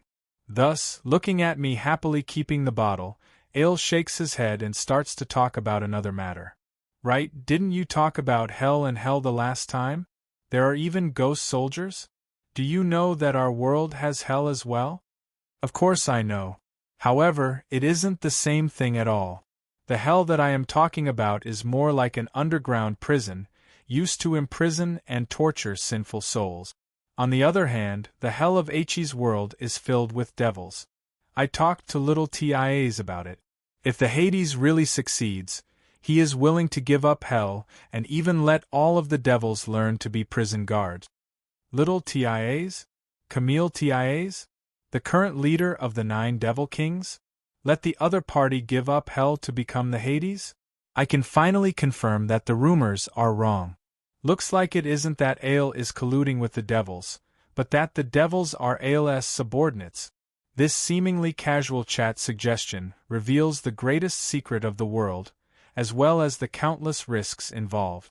This is a kind offer of assistance, as well as a way for the collaborator to flaunt his strength. More importantly, it is a dangerous probe. However, if the powerful devils were to join this plan, the success rate would naturally be much higher. Of course, the prerequisite is that their existence can't be exposed. After all, their terrible reputation will make many things more complicated. However, the realization of the plan is my highest goal. Since this is a good thing that will greatly help the plan, why should I reject it? Of course, even blood brothers should settle their debts clearly, so some things should still be said clearly. Sure, but the leader of hell and the highest judge must still be under Womian's control. Also, what do the devils intend to obtain from this plan? Just tell me directly, otherwise I won't be able to rest assured. Yes, the devils are famous for being sly. Why would they do something that isn't profitable? Freedom. No matter what Ale says, I wouldn't be surprised. However, this word is incomprehensible. Freedom? Could it be that the powerful devil tribe is actually enslaved by others? If that's the case, wouldn't it be the same as being controlled by the Hades of the future? It isn't freedom on the surface, but true freedom. You should know that once you become a high-level devil, even if you die in the other planes, you will only be sent back to hell and your strength will be reduced. But once they die in the lower planes, it will be true destruction. I can faintly guess what Ale means. You mean the cycle of reincarnation? Yes, back then, in order to not participate in the so-called Holy War, my tribe collectively submitted to the goddess of chaos. In the end, in every so-called Holy War, the devils still become cannon fodder. As for those old fellows, they have long been tired of the cunning life of the devils and the constant battles. They wish to be free, but they are unwilling to have their souls destroyed. However, the cycle of reincarnation can be opened to any race, but the devils and demons can forget about it. After all, they are the main force of the Holy War. How many? This can't be a decision made by the entire race. How many of the 9 devil lords agree? Including little Taya, the 4 immemorial devil lords who were transformed from ancient humans all nodded. Of course, it's not that the others don't agree, but we didn't tell them, nor do we intend to tell them. Another secret agreement in the gutter? But I like it. Your reputation is too bad, and if you were to be exposed, there will be endless trouble. This kind of secret agreement is the most suitable. Thus, it's time to negotiate and sign the contract. The devil's contract is famous throughout the world, but as long as you are able to avoid all the traps in its words, it is definitely the most effective contract in the world. Furthermore, a contract signed by a devil lord is something that even the chaos abyss is unable to change. Even if the devils are sincere and the terms are generous, but since you are the ones looking for me to cooperate with, it would be foolish of me not to take advantage of you. Thus, after more than 3 hours of bitter negotiation, under Ale's praises of, "You are more like a devil than a devil, and you are more greedy than a demon," I was finally satisfied with the outcome of the contract. Lord Ale, are you tired of it as well? Looking at the Devil Lord's desire for reincarnation on the contract, I have a new view of Ale, who is also bound to the throne of death. No, no, this world is so beautiful, and the evolution of the various races is also interesting. I still have many things I want to do. Although this throne of death is indeed uncomfortable, it is also very free, so I don't have much of an opinion on it. However, I am a king after all, so naturally, I have to consider the hopes of my subject. If you are a king, you should be able to understand. Nodding my head, I didn't pursue the matter, but I am interested in some of the past. The Ale in front of me looks young, but he was an extremely old monster who was in the same generation as the 2 goddesses. Perhaps I can learn many true secrets from him. You should have met the goddess of order, Astria, and the goddess of chaos, Cynthia. What kind of existences are they, and why did they cause the eternal war? Ere turned around and glanced at me. That seemingly normal gaze of his made one's hair stand on end. However, I didn't care. In any case, this person could easily kill anyone, even a god. The barefooted wasn't afraid of wearing shoes. It would be a pity to miss out on this chance to listen to ancient secret. What was there for me to be afraid of? In the end, Ale sighs and says helplessly, "The mother goddess is a good woman. She views all lives as her children, but sometimes, excessive maternal love will limit the development of the children. She hopes for all races to live the way she wishes, but how is that possible? As for big sister Cynthia, she is on the other end of the spectrum. She loves to watch gladiator fights and wars, admiring those unyielding warriors. She hopes that her subjects can evolve independently. Do you believe that the immemorial demons back then weren't actually evil? They just like to compete in sports. On this small river, time isn't a problem. Countless ancient mysteries are spoken of by this ancient god. Even though it is supposed to be a soul-stirring epic legend, it is described by this young-looking old man as though it is a fight between two unfilial neighbors. Even though it is supposed to be a bloody replacement of the immemorial gods, he describes it as an 8 p.m. show filled with love and hatred between men and women. However, I am still engrossed in it. This might come in handy. I didn't think that the demons would have such a weakness. Yes, the past is information, and information is the cornerstone to victory in the future. This is probably a once-in-a-lifetime opportunity, so how can I not grab it? When the boat reaches the shore, I heave a sigh of relief, but at the same time, I am a little nervous. Eliza heaves a sigh of relief when she sees me. This is an underground river, but under the control of the death god, it becomes a part of the river Styx. The moment I reach the shore, the flowing river Styx dissipates along with ale. I'm back. Humph, you still remember to come back. Then, I won't buy your old house to repay my wages for the time being. Hey, don't burn the bridge after crossing the river. It is enough if you don't call me master. Is it right to sell your master's house the moment he leaves? Is there a need to call each other respectfully between lovers? Or do you like this kind of master-servant shaming play? What? You are too much. Why are you acting dumb? Didn't you just agree to my confession? Eliza fakes her tears, thinking about that darned confession. I am at a loss. Does that count? Back then. Isn't that enough? No matter what, I am still a girl. As a man, it is enough that you didn't confess, and you still think that I am being too reserved? Eliza slaps the table and roars furiously.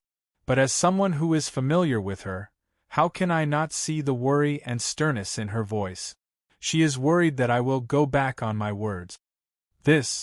After hesitating for a moment, it seems like I really owe her too much. Thinking about the figure who refused to back down under the light of order, and looking at her current state, I don't have the intention to pursue the matter. All right. How is Sulphur Mountain City now? Sulphur Mountain City is fine, but the old city Lord Adam isn't doing well. Even though she said it this way, it is obvious that she is happy that I didn't deny it and go back on my word. While lamenting that I actually have a girlfriend one day, upon hearing that Adam isn't doing well, I felt a little weird. Could it be that something went wrong when he blocked the light of order that day? Did something happen to the Titan's heart? There shouldn't be any problem with my transplant surgery. Adam's skin is so thick, so he shouldn't be that weak. No, it's not that. Right after Womians ascended to godhood, he announced his relationship with Marguerite and arranged for their marriage. In the end, there were rumors that Lord Adam was abandoned by Lord Womians and Lord Marguerite took advantage of the situation. There was even a playwright who used this as a theme and wrote it into the recently published Legend of Womians. It is selling like hotcakes in Sulphur Mountain City, especially that grudge of the past. It is really heart-wrenching and horrifying. I didn't think that we would have so many grudges back then. Right? Are you and Adam really not blood-related brothers? Don't you have a fiancé who is suffering from leukemia? Gratitude and grudges, my ass. Didn't you recall Lisa's memories? You are the person involved, so why are you listening to such nonsense? Damn it, that rumor of me having an affair with Adam actually has a continuation. Right? Isn't this the rumor that you spread? You still dare to say it. But Eliza speaks with conviction. Of course, as your official girlfriend, I have the right to supervise your healthy private life. All right then, as your official boyfriend, can I ask you what is going on now? Why are you only a clone now? Also, when did you get the ability to project a clone? That's right, I had long since discovered that the Elise in front of me was Elise, but also not Elise. She was only a projection of an avatar, and such an ability was something only the true gods of the upper planes or the demons and devils of the lower planes could possess. As expected, I can't hide it from you. Now, I am not the half-demon Elise, please call me Marquis Elise. Congratulations, a Marquis-level great demon as your girlfriend is unparalleled. Marquis? Even if Elise demonified, it is impossible for her to reach the heavens in a single step? To surpass Cockajil in an instant, how is this possible? What exactly happened in these 2 months? Just as he was inexplicably surprised, Elise's projection became illusory. It seemed that the time to maintain the projection avatar was up. Alright, looks like today's projection time is up. I have written the ins and outs of the matter in the letter on the desk in the old mansion. You can go back and ask Anne. Suddenly, the dissipating Elise moves closer to me. Raising her hair, she lowers her head and kisses me lightly with her red lip. The moment she touches me, I feel a tinge of coldness, but she moves away. She smiles with a blushing face, as though she is the happiest woman in the world. The goal has been achieved. Now, don't be fickle. Be careful that I might suddenly attack and inspect you. Following which, the projection disappears in the air, leaving me with a surprised face and a silver ring on my hand. Elise! A bad premonition lingers in my mind, and the cries of my soul reverberate in the underground river. Could it be that I just got a girlfriend and now I am going to become a bachelor? Suddenly, a familiar voice rings in my ear. I am not dead yet. Stop calling your soul. My ears are going numb from being so loud. Eliza's voice comes from the ring. At this moment, in a certain battlefield in the lower realm, the silver-haired female demon Marquise is lying on her throne. While leisurely commanding the battlefield in front of her, she talks to the familiar skull on her arm.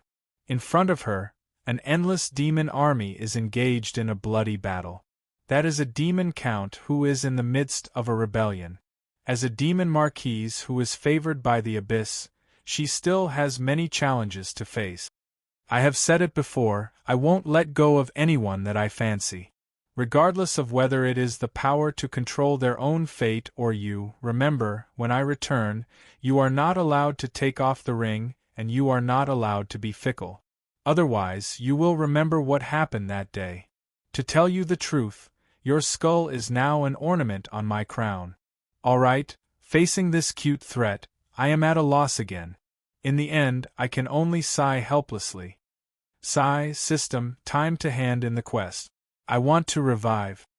Chapter 67. Ding. Congratulations, host, you have triggered an epic tier quest, Rise of the Phoenix. Quest requirement: investigate and resolve the crisis that Sulphur Mountain City is facing. Before Adam dies, groom Anne. Laid to become an independent leader. Quest reward: Epic Tier discount coupon, buy any item below Epic Tier from the system shop at half price. The right to start the main storyline quest.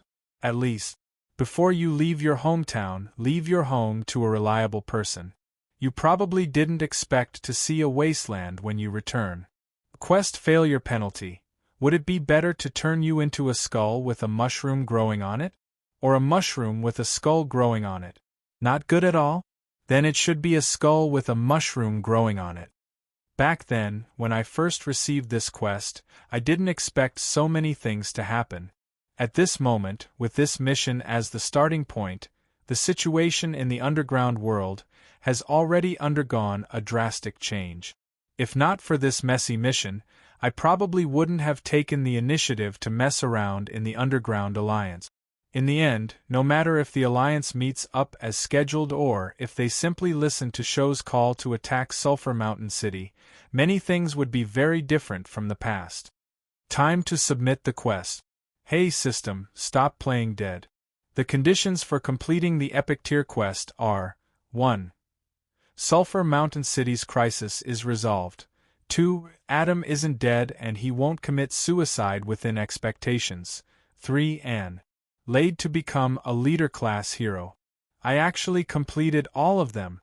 Congratulations, you actually saw through all the traps and completed all the hidden quests. I guarantee that you will be satisfied with the rewards this time.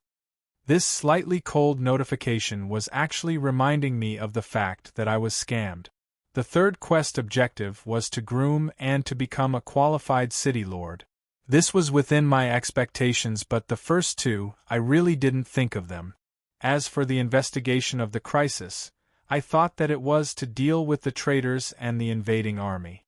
Who knew that this darned system would actually want me to investigate the mastermind behind the scenes and eradicate the crisis?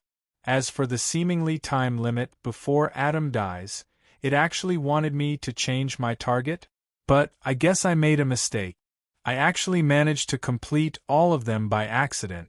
Although the system has always been a scam, the amount of effort and reward is still trustworthy. I am starting to look forward to its rewards this time.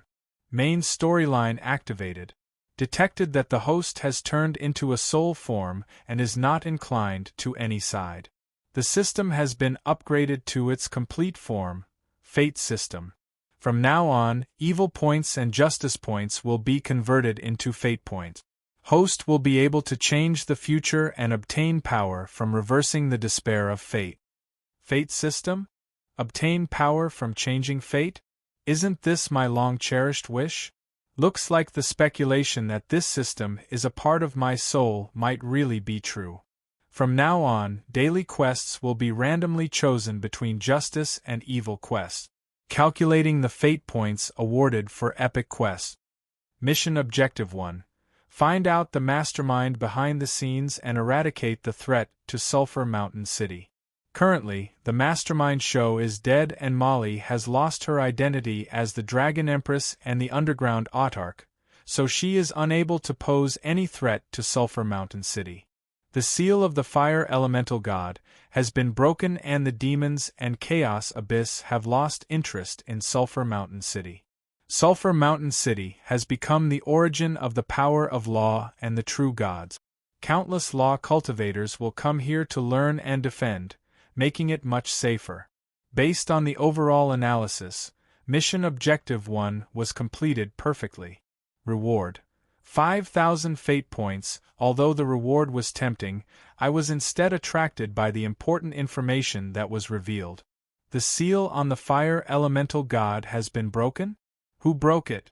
Although we promised to break the seal so that the Chaos faction will completely give up, breaking the seal so casually is a huge problem. It will take at least a dozen years to weaken it. Furthermore, I don't see any fire elemental creatures running around. Is it really broken? I questioned, but I didn't receive an answer. That system was just calculating my next mission objective mechanically. Mission Objective 2.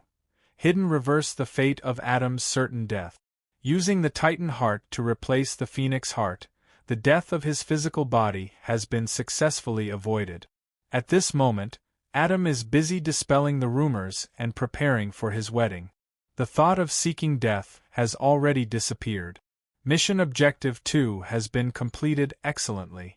Reward: 3,000 fate points. Looks like the system is really used to scamming me. Saving Adam from death really is a hidden mission. Mission Objective 3, main storyline: groom and to become a leader. At the very least, she will become a qualified city lord. The system will harvest the fate points generated from the main storyline mission and make the final evaluation.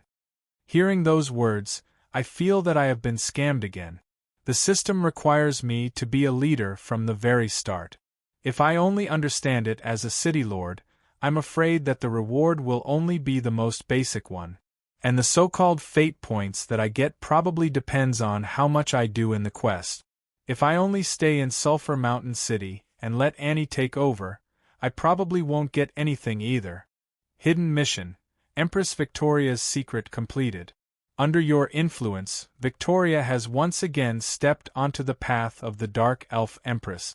She might have started slowly and is unable to become the highest ruler of the Dark Elf Society, but at the very least, she will become one of the strongest leaders of the Dark Elves. Her good relationship with Sulphur Mountain City will definitely benefit and aid greatly. Reward: 3,000 fate points. In Morseblight City, the newly appointed matriarch of the Siphon family, Victoria, was lecturing the audience. After gaining control of the Siphon family's power, she directly carried out a bloody purge against the restless Second family. At this moment, she, who had just obtained the final victory, had already made the matriarchs of the other families in Morseblight City submit to her. At this moment, her next target is the remaining forces of Kaja. Hidden mission, Rise of the Centaurs completed. Under your influence, the Beastman Emperor Shonuya's forces have fallen apart. Menial's centaurs took the opportunity to rise, and under the restraint of various parties, his niece Enlade has been promoted to the position of Beastman Emperor, becoming the new underground autarch.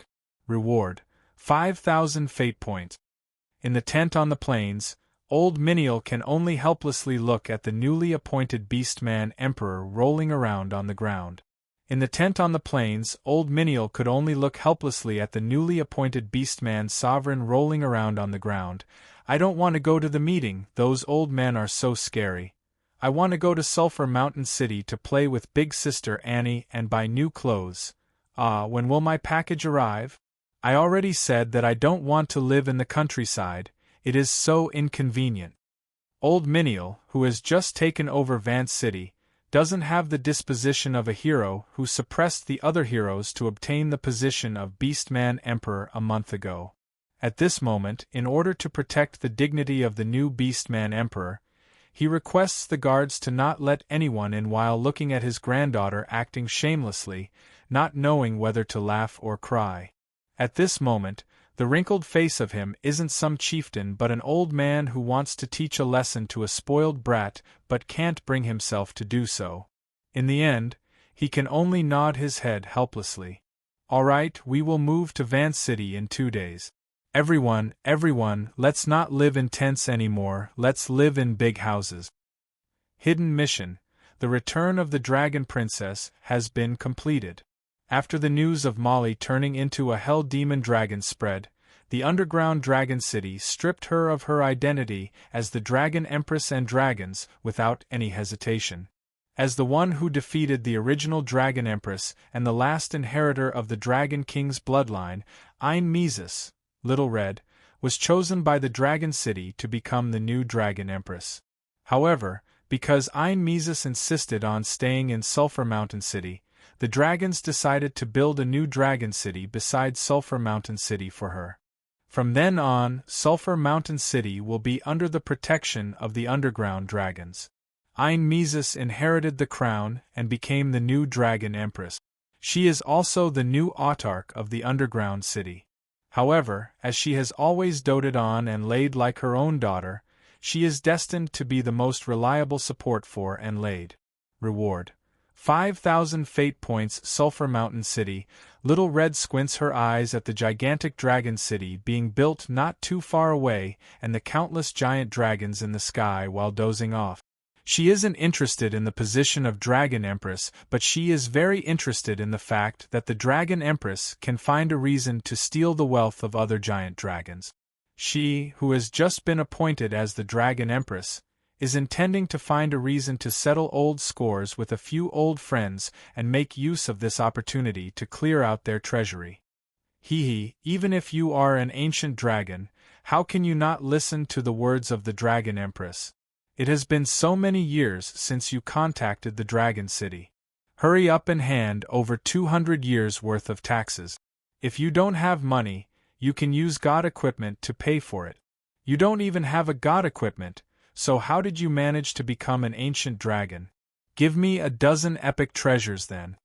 It seems that under the control of this powerful Dragon Empress, there is hope for the underground dragon city to return to its peak. Hidden mission: The Origin of Law has been completed. When you ascended to godhood, the news of Sulphur Mountain City being the holy land of law has spread to every corner of the world. At this moment, countless travelers come here to learn the power of law. Furthermore, the spatial distortion between Sulphur Mountain City and Vance, which is connected to the surface world, gives it an extremely high commercial value. It is fated to become a famous city in the world. Its new political structure, where the administration and the judiciary are separated, and the unique way the races interact with each other will become a model for countless cities to imitate and research. City Lord Enlade is also fated to become famous because of this.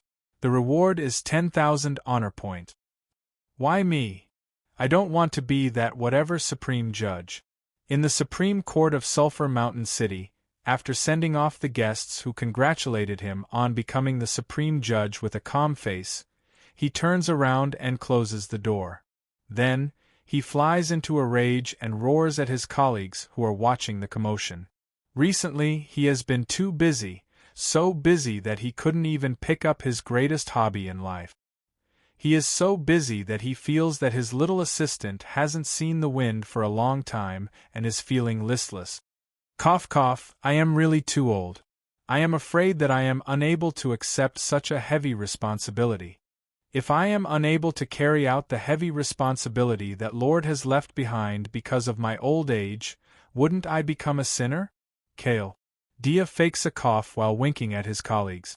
The seemingly kind and old him seems to be unable to do as he wishes, but in reality, everyone is criticizing him in their hearts. When we met you a few decades ago, you were already like this. As a high elf, even if we were to die of old age, you would still be like this. Furthermore, the Hall of Trials has to let me hold the fort. I am probably the only one who can hold down those experts who are here to learn the power of law. Also, the mission to develop a new incantation, I really can't leave this place. As the #1 expert of the 4 halls and 1 courtyard, he does need a super expert to hold down the fort. Furthermore, as the strongest incantationer, developing a new incantation is also his heavy responsibility. Lilith looks helplessly at the silly cow who is panting heavily.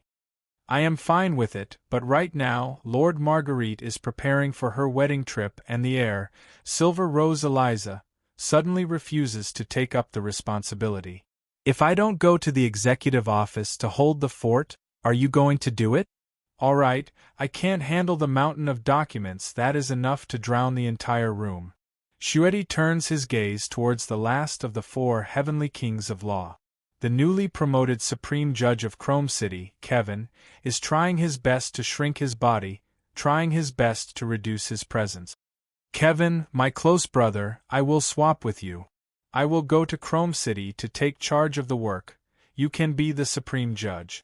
All right, the first thing I will do after taking office is to legislate nude running as a heavy crime.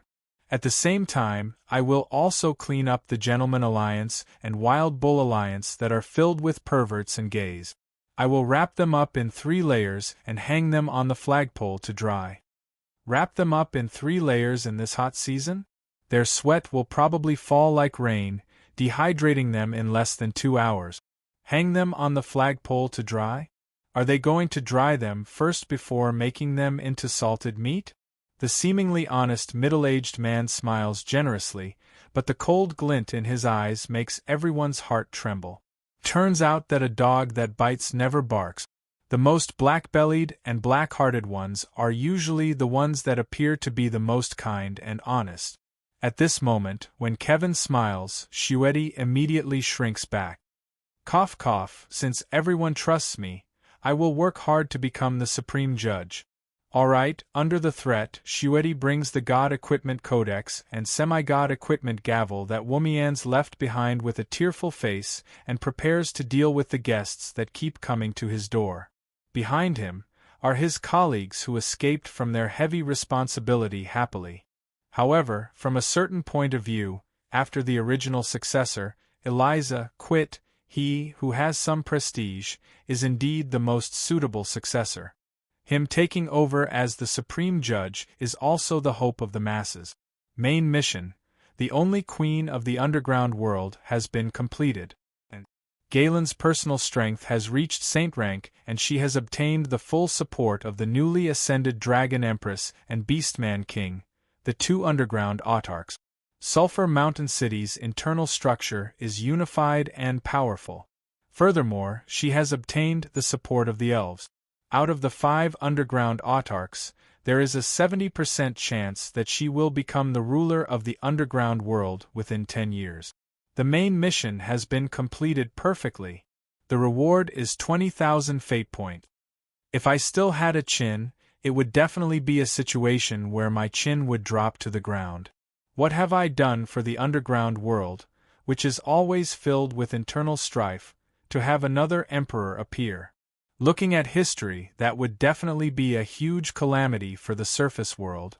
Due to your good relationship with Anne Galen during the invasion of the underground world, you can try to eliminate the possibility of war through negotiation. Congratulations, you have done well. You have successfully changed one of the catastrophes that is destined to descend. It actually praises me? Is this still that darn system? But its reminder made me realize something. An empress-like and is a completely different matter from those ambitious and ruthless people who yearn to build their country on the surface world. The inhabitants of the underground world yearn for sunlight and fresh air. Thus, invading the surface world is unavoidable. Countless battles in history have proven this point as well. But compared to Sho who defected to the demons, Edgewar who defected to the devils and the arrogant dragon Empress Molly, if we were to lead the invasion, perhaps, it would be possible to prevent the war from destroying everything. Thus, I immediately thought of a few countries that I have a grudge against and a few barren lands with few people. As long as the investment is sufficient, those deserts and barren lands can be inhabited. Looks like I have to make a trip to the few human countries that have a passageway to the underground world. I also have to think of ways to get these human countries to accept new neighbors. Even though it is difficult, it isn't completely hopeless.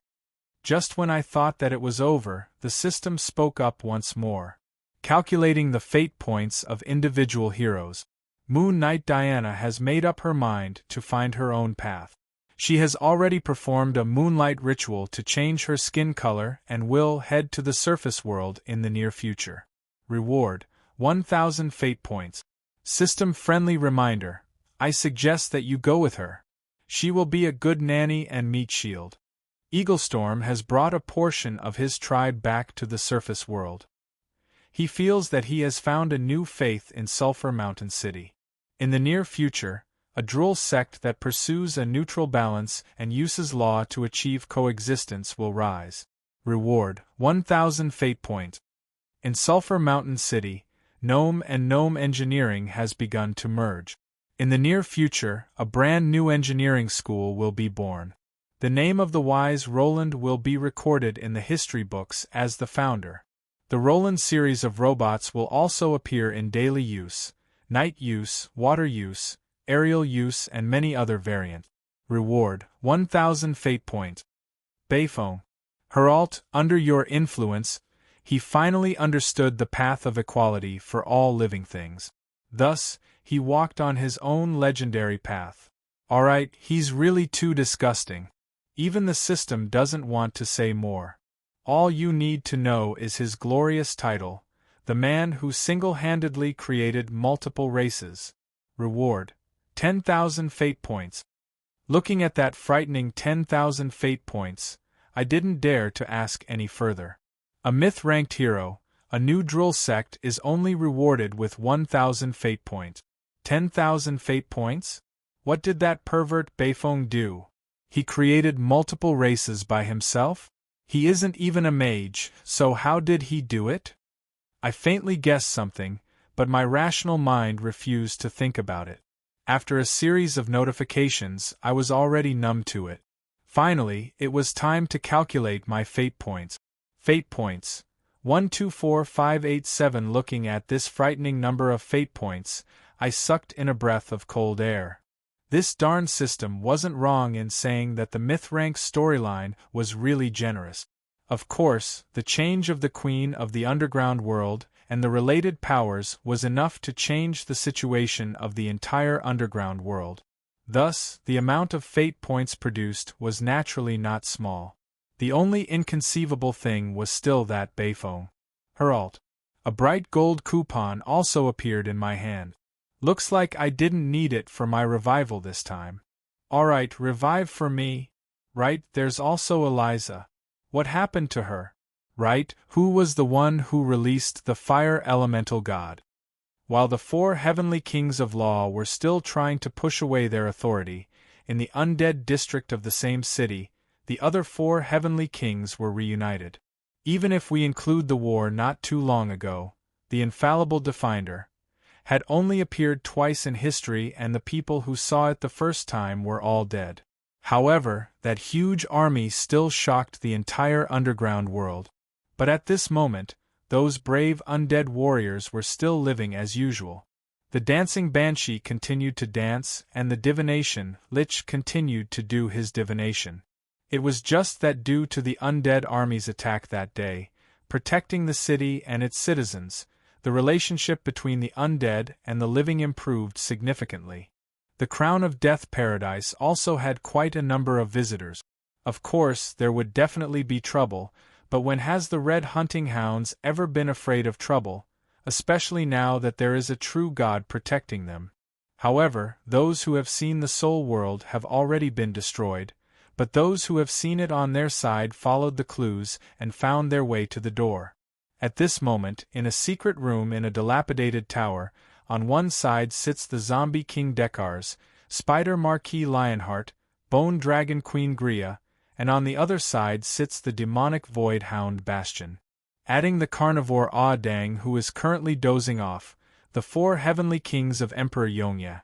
Due to a certain person's weird insistence, there must be 5 of the 4 heavenly kings, are all gathered. Their secret discussion has already lasted for several days. This is His Highness's plan. Of course, this is only a part of it. If you are willing to join, I will tell you the entire plan. The Emperor's intention is that if you are willing to join, then join. If you are unwilling, then I won't force you. Before this shocking secret, even the one who was hailed as the strongest strategist in the Shilua Empire, Lionheart, was at a loss. But, when he was hesitating, his companions had already made their decision.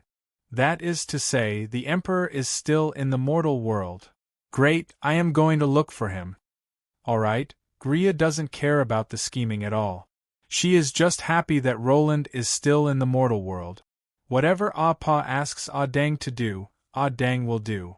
Of the 4 heavenly kings, only Dang and Bastion are the 7 deadly sins, the creations of Emperor Yongya. Without a doubt, they are the most loyal to the Emperor's faction. After hesitating for a moment, Lionheart still nods his head in the end. I also believe in the Emperor's wisdom and decisions. Our royal power faction is still loyal to the Emperor and looks forward to the Emperor's return. Everyone's gaze turns to the last of the 4 heavenly kings, Dekars, who has already joined the Parliament faction. If not for the letter from Emperor Yongya in his hands, proving that he is trustworthy, Bastion would have killed him long ago. I have already returned to the Emperor's side.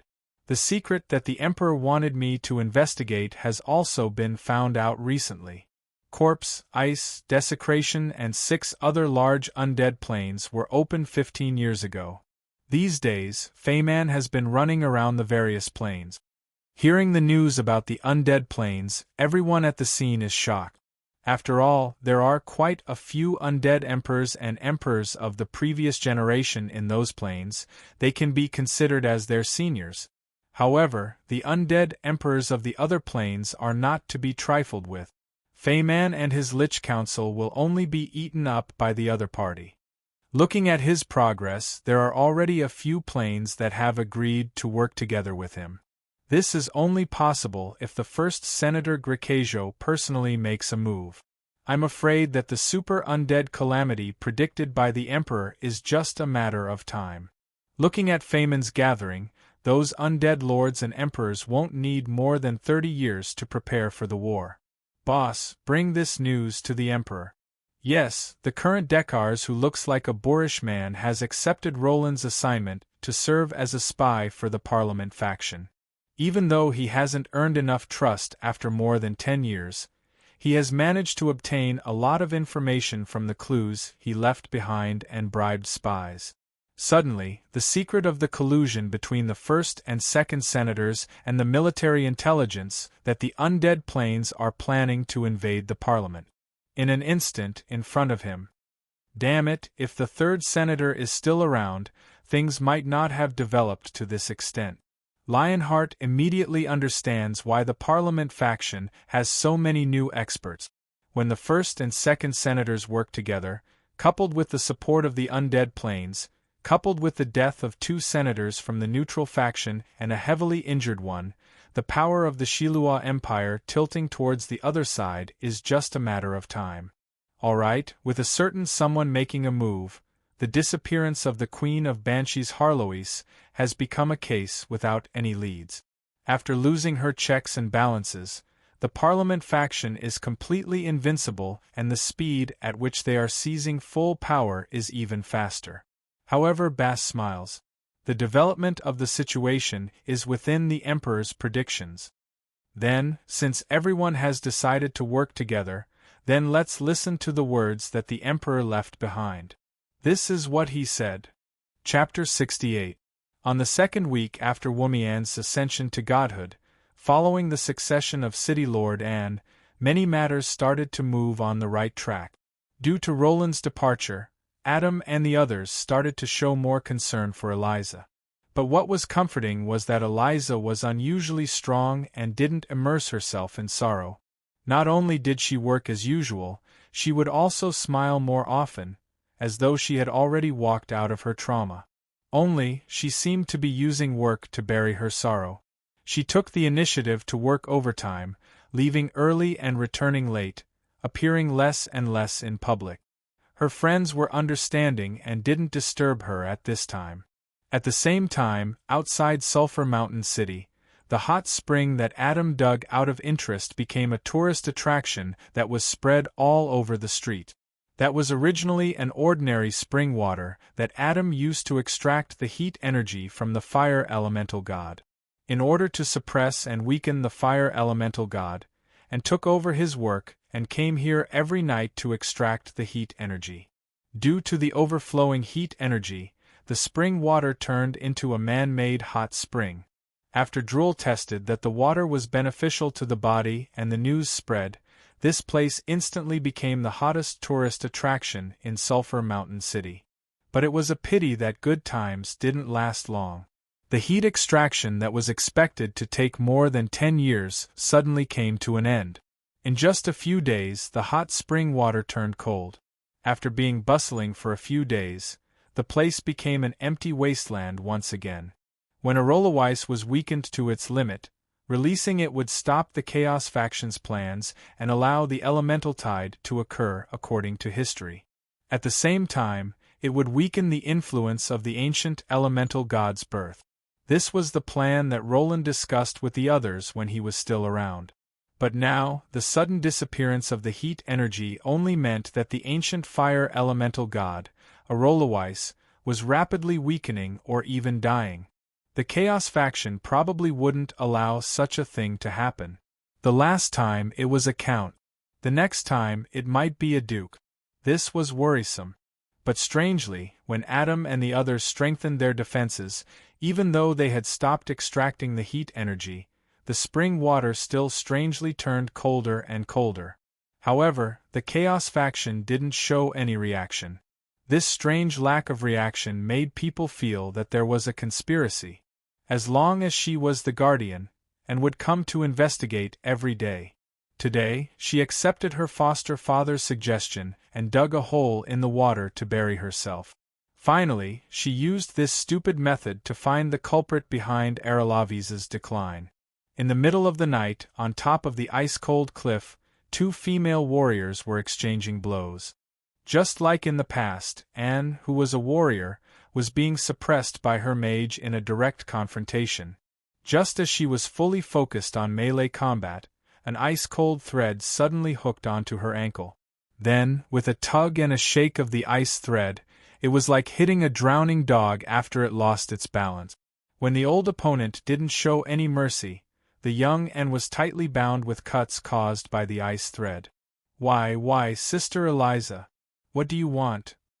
That's right, the person who caused the pond's water to become ice-cold and the ancient fire elemental god to weaken and die was none other than Eliza. What did I do? I only used my marauders to steal the power of the fire elemental god. Aralavis, who was suppressed by the seal, is simply the most delicious and nutritious supplement for me who is also of the fire elemental chaos faction. You? This is impossible. That is far beyond the capacity of your body. How can an ant eat an elephant? Then, eat some snacks first to increase the capacity of your body. The mountain breeze at night was very hurtful.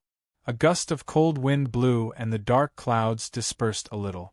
The dim yellow light of the luminous moss shone down. That familiar face was now a little unfamiliar. Half of the originally silky silver hair had been dyed blood-red by the fire elemental god, while the other half had an additional taste of ice. The cold face of the past had disappeared without a trace. The beautiful face that was enough to tempt a succubus had a seemingly ambiguous but actually more ruthless smile. It was a cruel smile that looked forward to playing with prey and killing. The night wind blew her hair, revealing the dim yellow vertical pupils, which was the most obvious characteristic of a demon. The current Elise was no longer a half-demon. After letting go of her body and mind to accept the call of the abyss, she was already a pure demon. In an instant and understood. That, the heart of Cockagil in the National Treasury? Did you take it away? A demon's heart is the source of their power. Demons devour each other to evolve, but in reality, what they eat is only the other party's heart. In that battle, Cockagil's body turned into dust, but his heart was left behind as the most valuable spoil of war. It was stored in the Sulphur Mountain City's National Treasury. Yes, although I gave myself the official seal of the Administrative Yuan and the Supreme Court, no one actually checked it and allowed me to walk straight into the National Treasury. I spent a week to eat those 4 demon hearts. It was hard to guard against a thief in the family. Who would have thought that the most powerful successor to the Supreme Court and the Executive Yuan would embezzle what was supposed to be his job? Eliza's soul imprint marauder is very unique. It can steal the power that her body can bear. The ground that Cockagil walked on was scorched, and he is proficient in fire-type forbidden spells like meteor fire rain, so he is the most suitable tonic for Eliza, who is also a fire-type demon. And immediately broke out in cold sweat. She also knows about the ability of Eliza's soul imprint, and demons have the powerful ability to devour each other, which is a perfect match for this ability. Adding the two together, even if the current Eliza isn't as strong as Cockagil, she isn't far from it. Seems like you have thought it through? In order to suppress and maintain this form so that I won't be exiled to another dimension, I feel really bad. Don't force me to use my true power, otherwise, no one will feel good. Eliza's smile is a little bitter. The power that she yearned for even in her dreams, the first thing she used after obtaining it is actually to deal with her friend. It really is a perfect irony. After which, she intends to leave. Since she was discovered, then she should speed up the devouring. Tonight, she will open the seal and complete the final devouring. If you do this, Uncle Bones will be sad. Sad? He only treats me as his daughter and younger sister. What I want isn't that kind of sadness.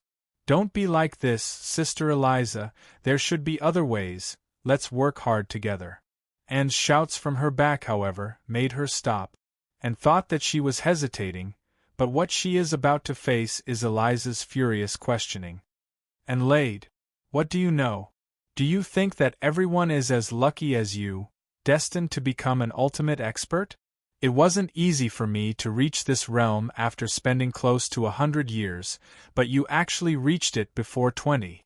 If this goes on, in another 20 years, after you completely fuse with the heart of the phoenix, I won't be a match for you. Could this be the difference between our talents and hard work? You are the favored child of the heavens that everyone holds in their palms, everyone pampers you.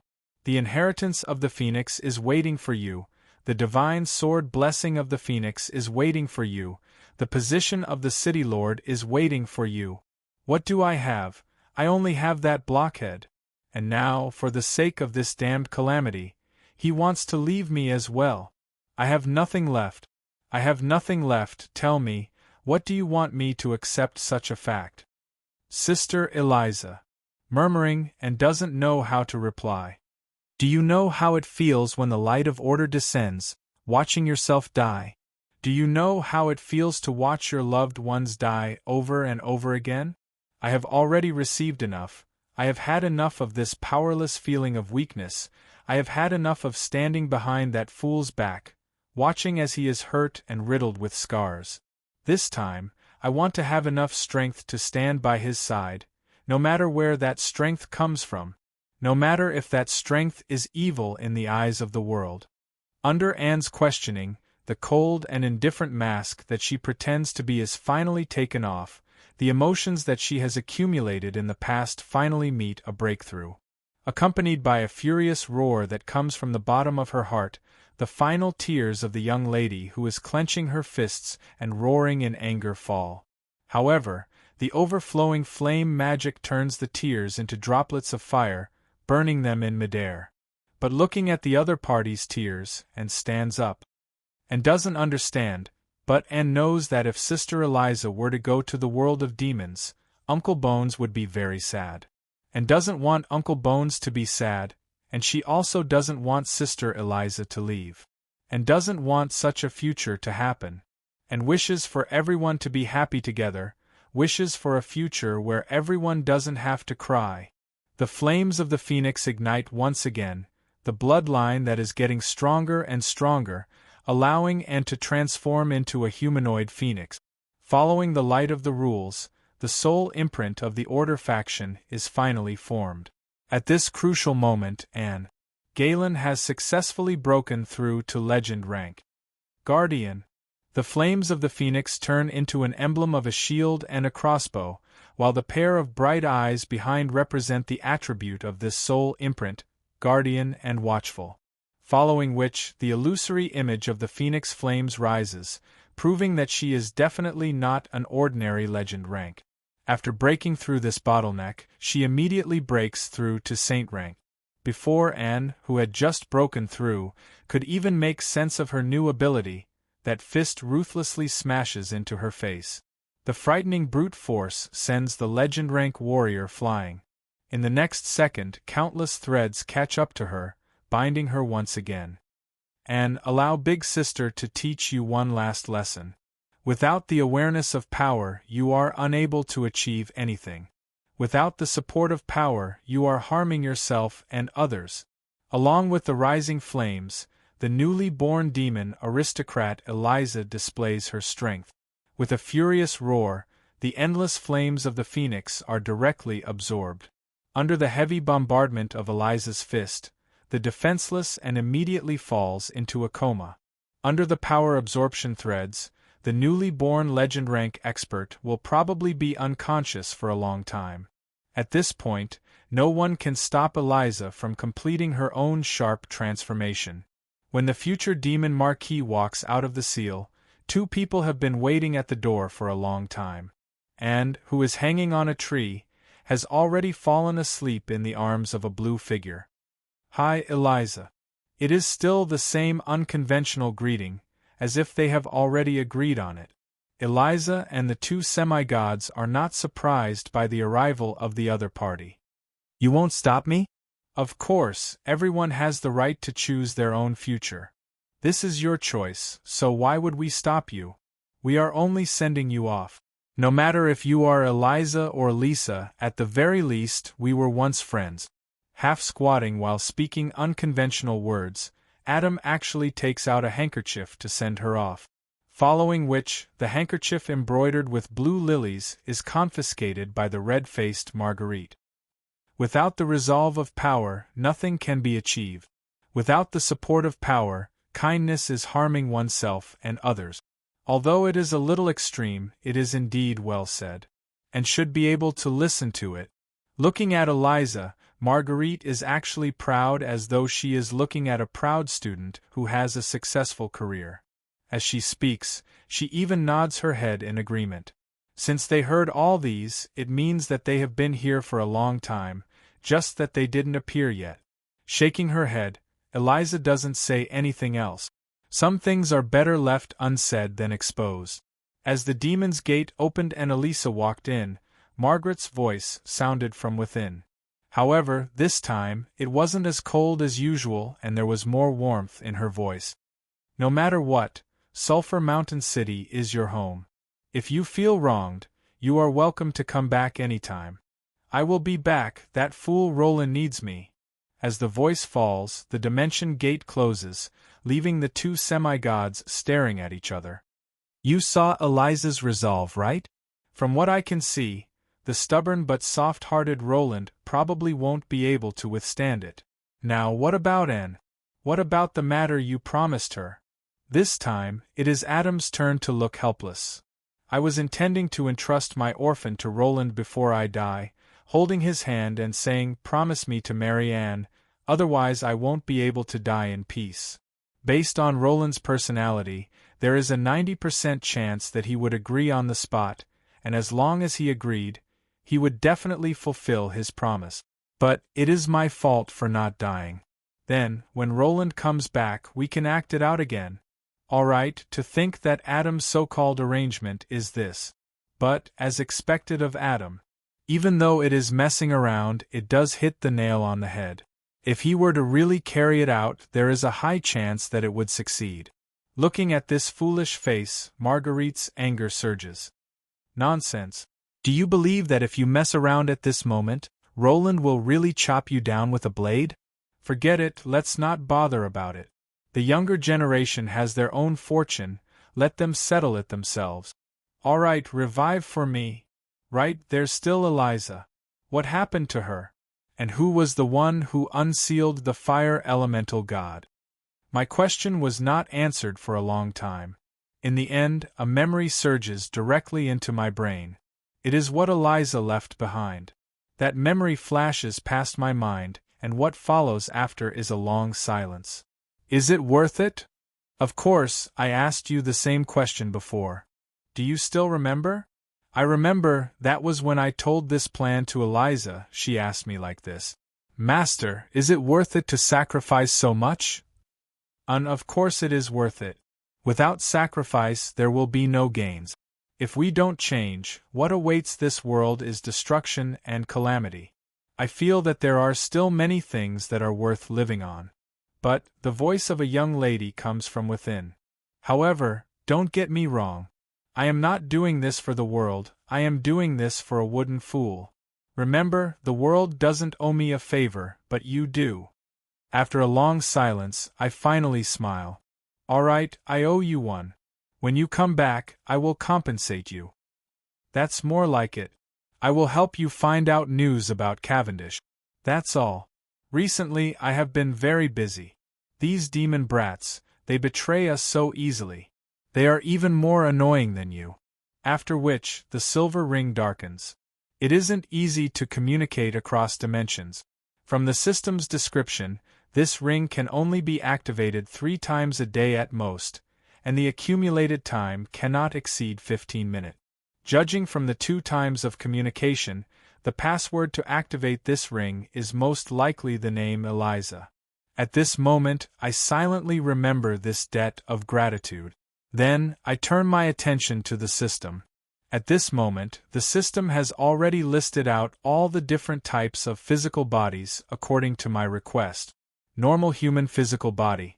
Strength, 10, agility, 10, stamina, 10, intelligence, 27, will, 19, charm, 10, talent, none, lifespan, 60 years, recommended job.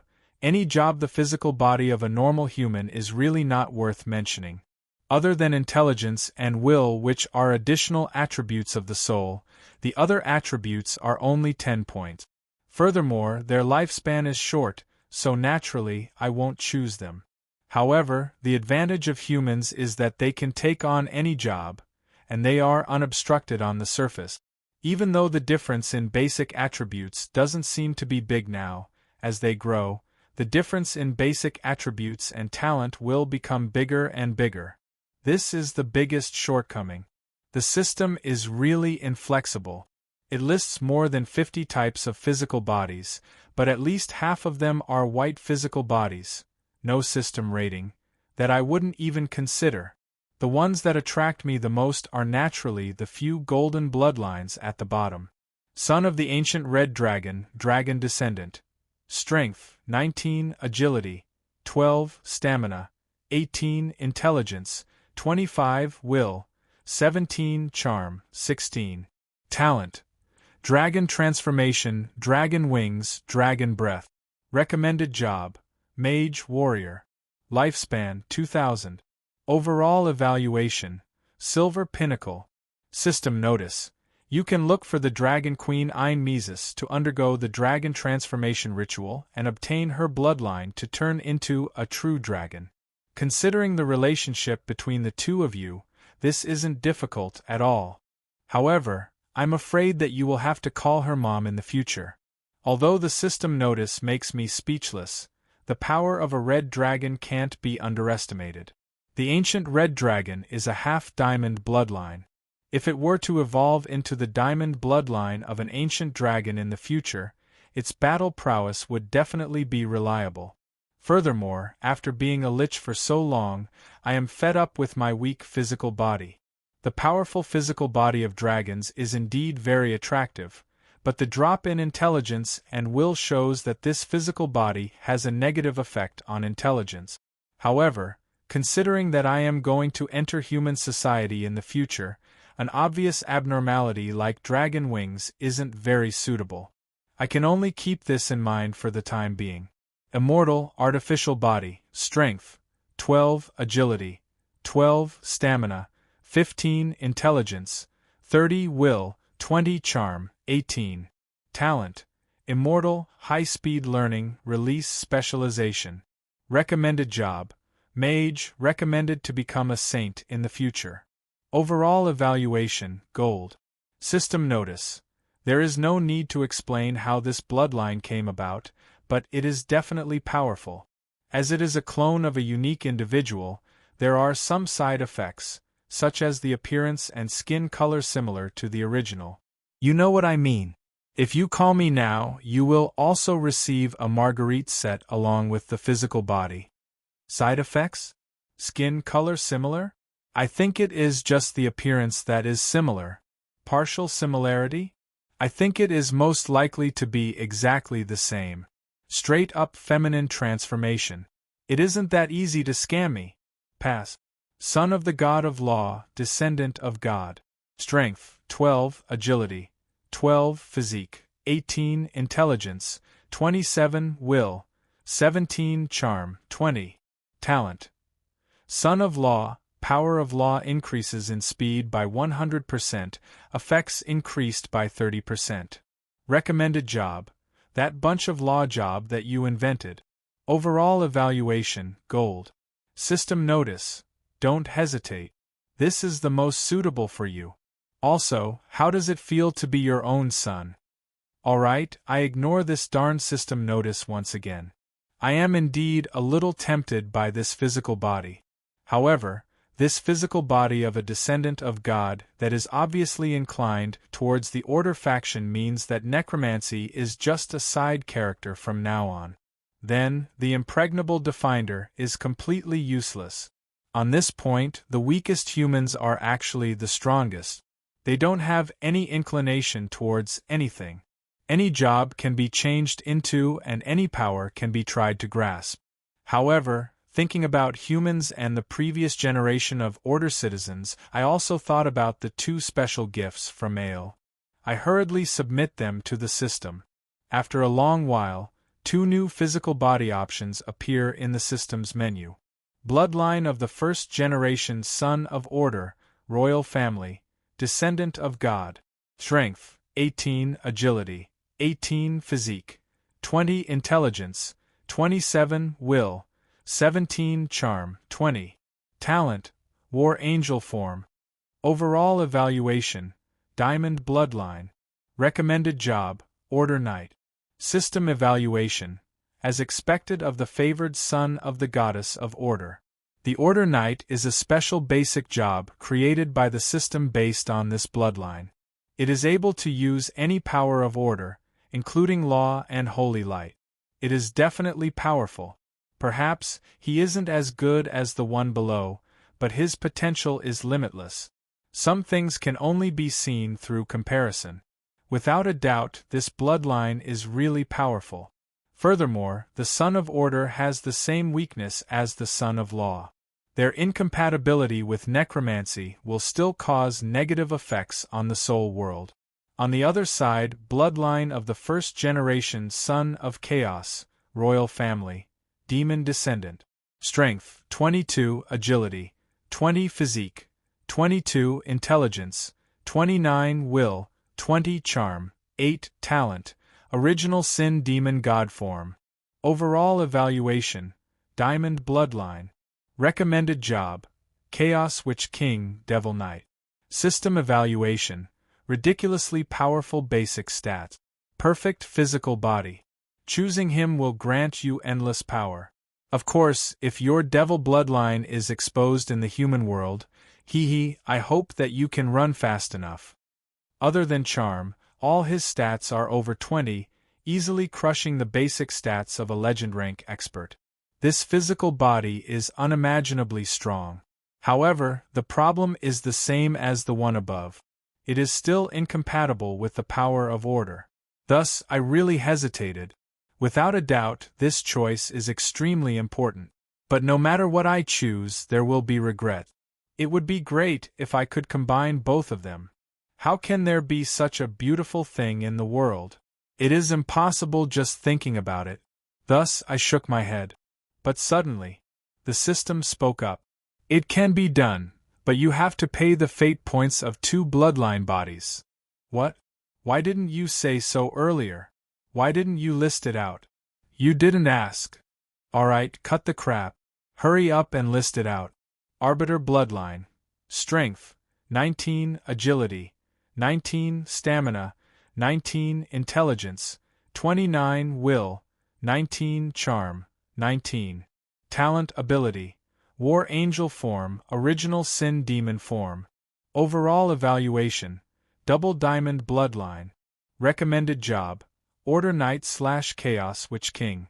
System evaluation, an arbiter bloodline that straddles the boundary between order and chaos. It doesn't belong to any faction, but it is able to coexist with any faction. The same origin but different bloodline created this miraculous physical body. It might not be the strongest, but it is definitely the one with the most potential. Looking at this, I was overjoyed. However, I hesitated and asked an obvious question. Since it can be mixed, then is it possible to add dragon blood, phoenix blood and the like to strengthen the physical body? I can get them to draw their blood. However, the system's reply was like a bucket of cold water. Do you think that a mixed breed dog will be worth more than a purebred dog? This is a genetic level physical body duplication, not a concoction. The excess bloodline will only cause the physical body to collapse. Turning into a monster is considered lucky.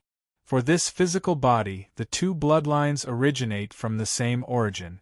However, under the god power of the creator god, they become 2 completely opposite lifeforms, which is why it is possible to fuse them together. This is an extremely rare exception. However, you can try to collect 7 different colored dragon blood and make a wish to form the rainbow dragon bloodline. I will help you get ahead of Mary Sue Longhair. Since that is the case, what else is there to say? I'll just do it. However, based on my understanding of the system, it would be abnormal if it isn't a scam. There is nothing wrong with being more guarded against it. What other flaws does this physical body have? Just tell me. In order to maintain the balance of this physical body, it needs to train in both order and chaos power at the same time. It requires a large amount of time and effort. 2 basic jobs? Order Knight/Chaos Witch King? This is a good thing. Or should I say, there are other fatal weaknesses? Opening the system's job introduction, I realized that the Order Knight is like the combination of a Holy Knight and a Justice Knight.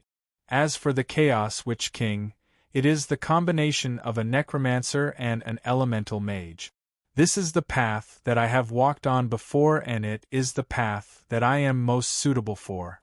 These 2 jobs aren't completely separated. On the interface, the 4 skill trees intersect with each other, complementing each other.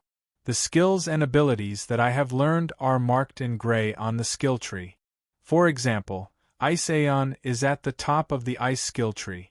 As for infallible Definder, it requires all 4 elements to be at least legend rank. At the intersection of the Death skill tree and Ice skill tree, there is also a compound skill like Summon Ice Lich. The difficulty of growing a special job is 1.5 times that of a normal job. However, having 2 special jobs means that the difficulty is 2 times. Adding on the fact that the Diamond bloodline has a physical body that grows slowly, all in all, it is at least 3 times harder to level up than a normal human. Hearing that, I am delighted. Isn't it just a 3 times the experience penalty?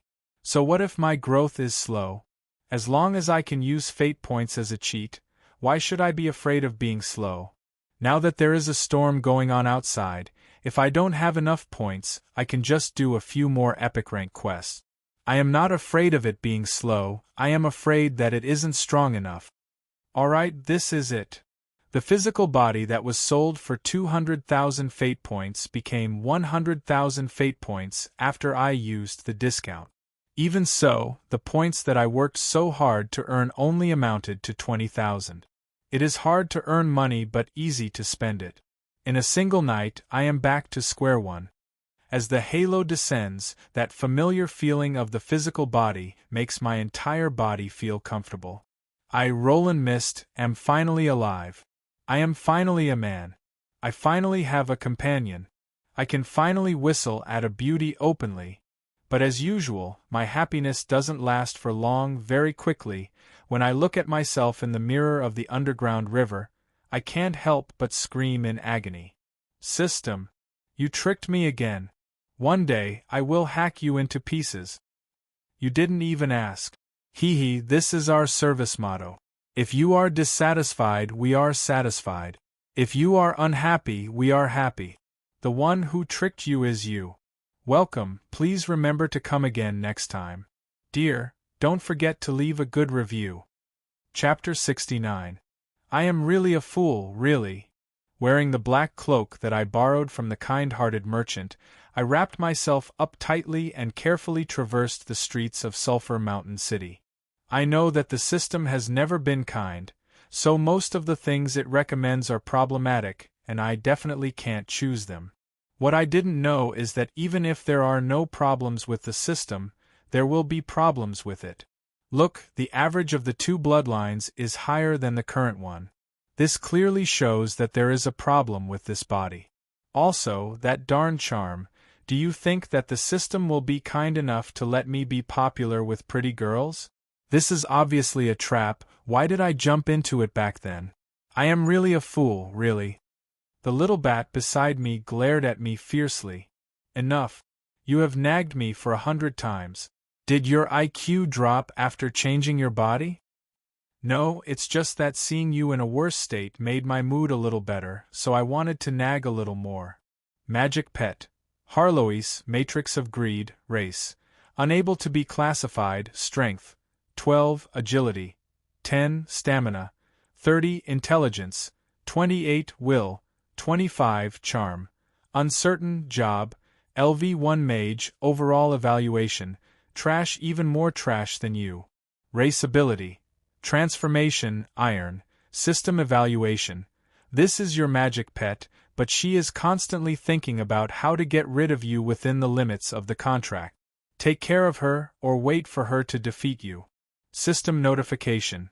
Pfft, I intentionally left the previous evaluation. Now, you don't have to worry about her rebelling. The Great Queen of Banshees can only transform between a bat and a kitten. Her strongest offensive ability is probably Cat Pounce and Cat Lick. Well done, to think that there is someone in a worse state than you. When I temporarily died, Harlois, who was almost destroyed, was kept into the system. Now that I have revived, she has started to move again. However, I am still a living person when I drop to LV1, but she can no longer maintain her human form when she drops to LV1. Are you sure that, if I remove your cloth and scream that someone is running around naked here, what will happen? Gritting her teeth, the little bat uttered the scariest threat she could think of, but I laughed. Go ahead, running around naked here is a common occurrence, no one will mind. Running around naked isn't news, it is news when no one runs around naked every few days. Heh, do you think I am a fool? How can there be such a scary place? Catch that naked bull? That's right, the one nicknamed the Naked King. Don't let him escape. He had only been quiet for a few days, and that damned Wild Bull Alliance and Gentleman Alliance were actually active again. This time, we'll lock them up for a month. Before Harloise could finish her words, her jaw dropped in shock. While I was still in a daze, a naked Tauren and a group of naked men dashed past. Immediately, a group of dark elf knight chased after them. The supreme judge with the honorary title of Naked King? Inexplicably, my heart ached. My worry for the legal system mixed with the shame of my family's misfortune. I felt an urge to clean up my family and silence them. However, it was obvious that if I drew my sword in anger, I wouldn't be cleaning up my family. I would be sending myself to my death. Let's go. I have plenty of toys in my lab that use illusion to change one's appearance. Looking at my current state, I can't do anything. While searching for a way to deal with that fellow in my mind, I carefully wrapped my cloak around myself. From a certain perspective, this city is the safest in the entire underground city, but from another perspective, it is also the most dangerous. Especially since my current state isn't good. While avoiding sight, I carefully pulled my magic pet bat along as I walked quickly. However, Harloise was staring dumbfounded at the other side. A few Holy Knight and a few Death Knight were chatting happily. This is definitely a situation that can't be seen anywhere else. It is the symbol of the harmonious coexistence of order and chaos.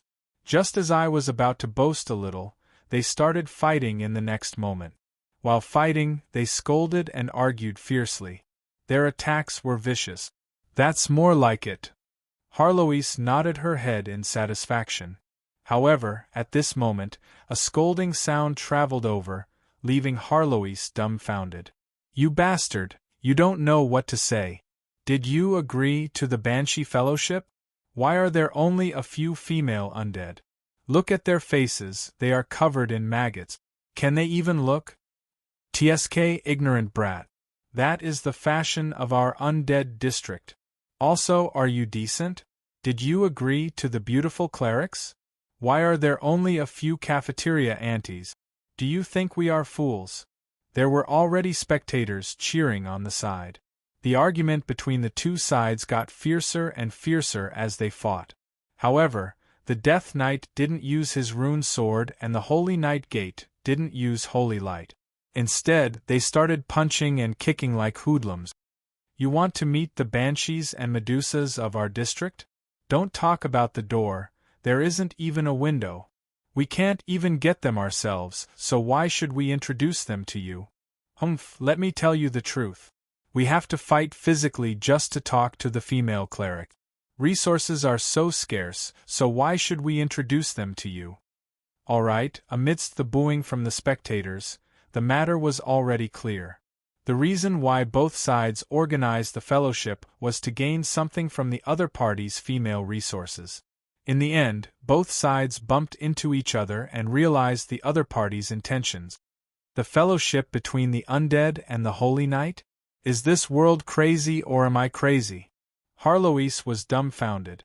Should I be thankful that I have a body? Looking at this bunch of buffoons, I clutched my stomach. That should be my stomach, right? This was the first time I felt what a stomach ache and neuralgia was. Someone go and contact the town security. Don't move, who is creating chaos? Haha, it's you bunch of grandsons again. Last time, during the tripartite gathering, you guys were really amazing. You actually dared to bring a half-goat and a half-horse. If it wasn't for the fact that we were quick-witted and called the legendary Beifong over to scare away those hungry beauties, we would have already fallen into your hands.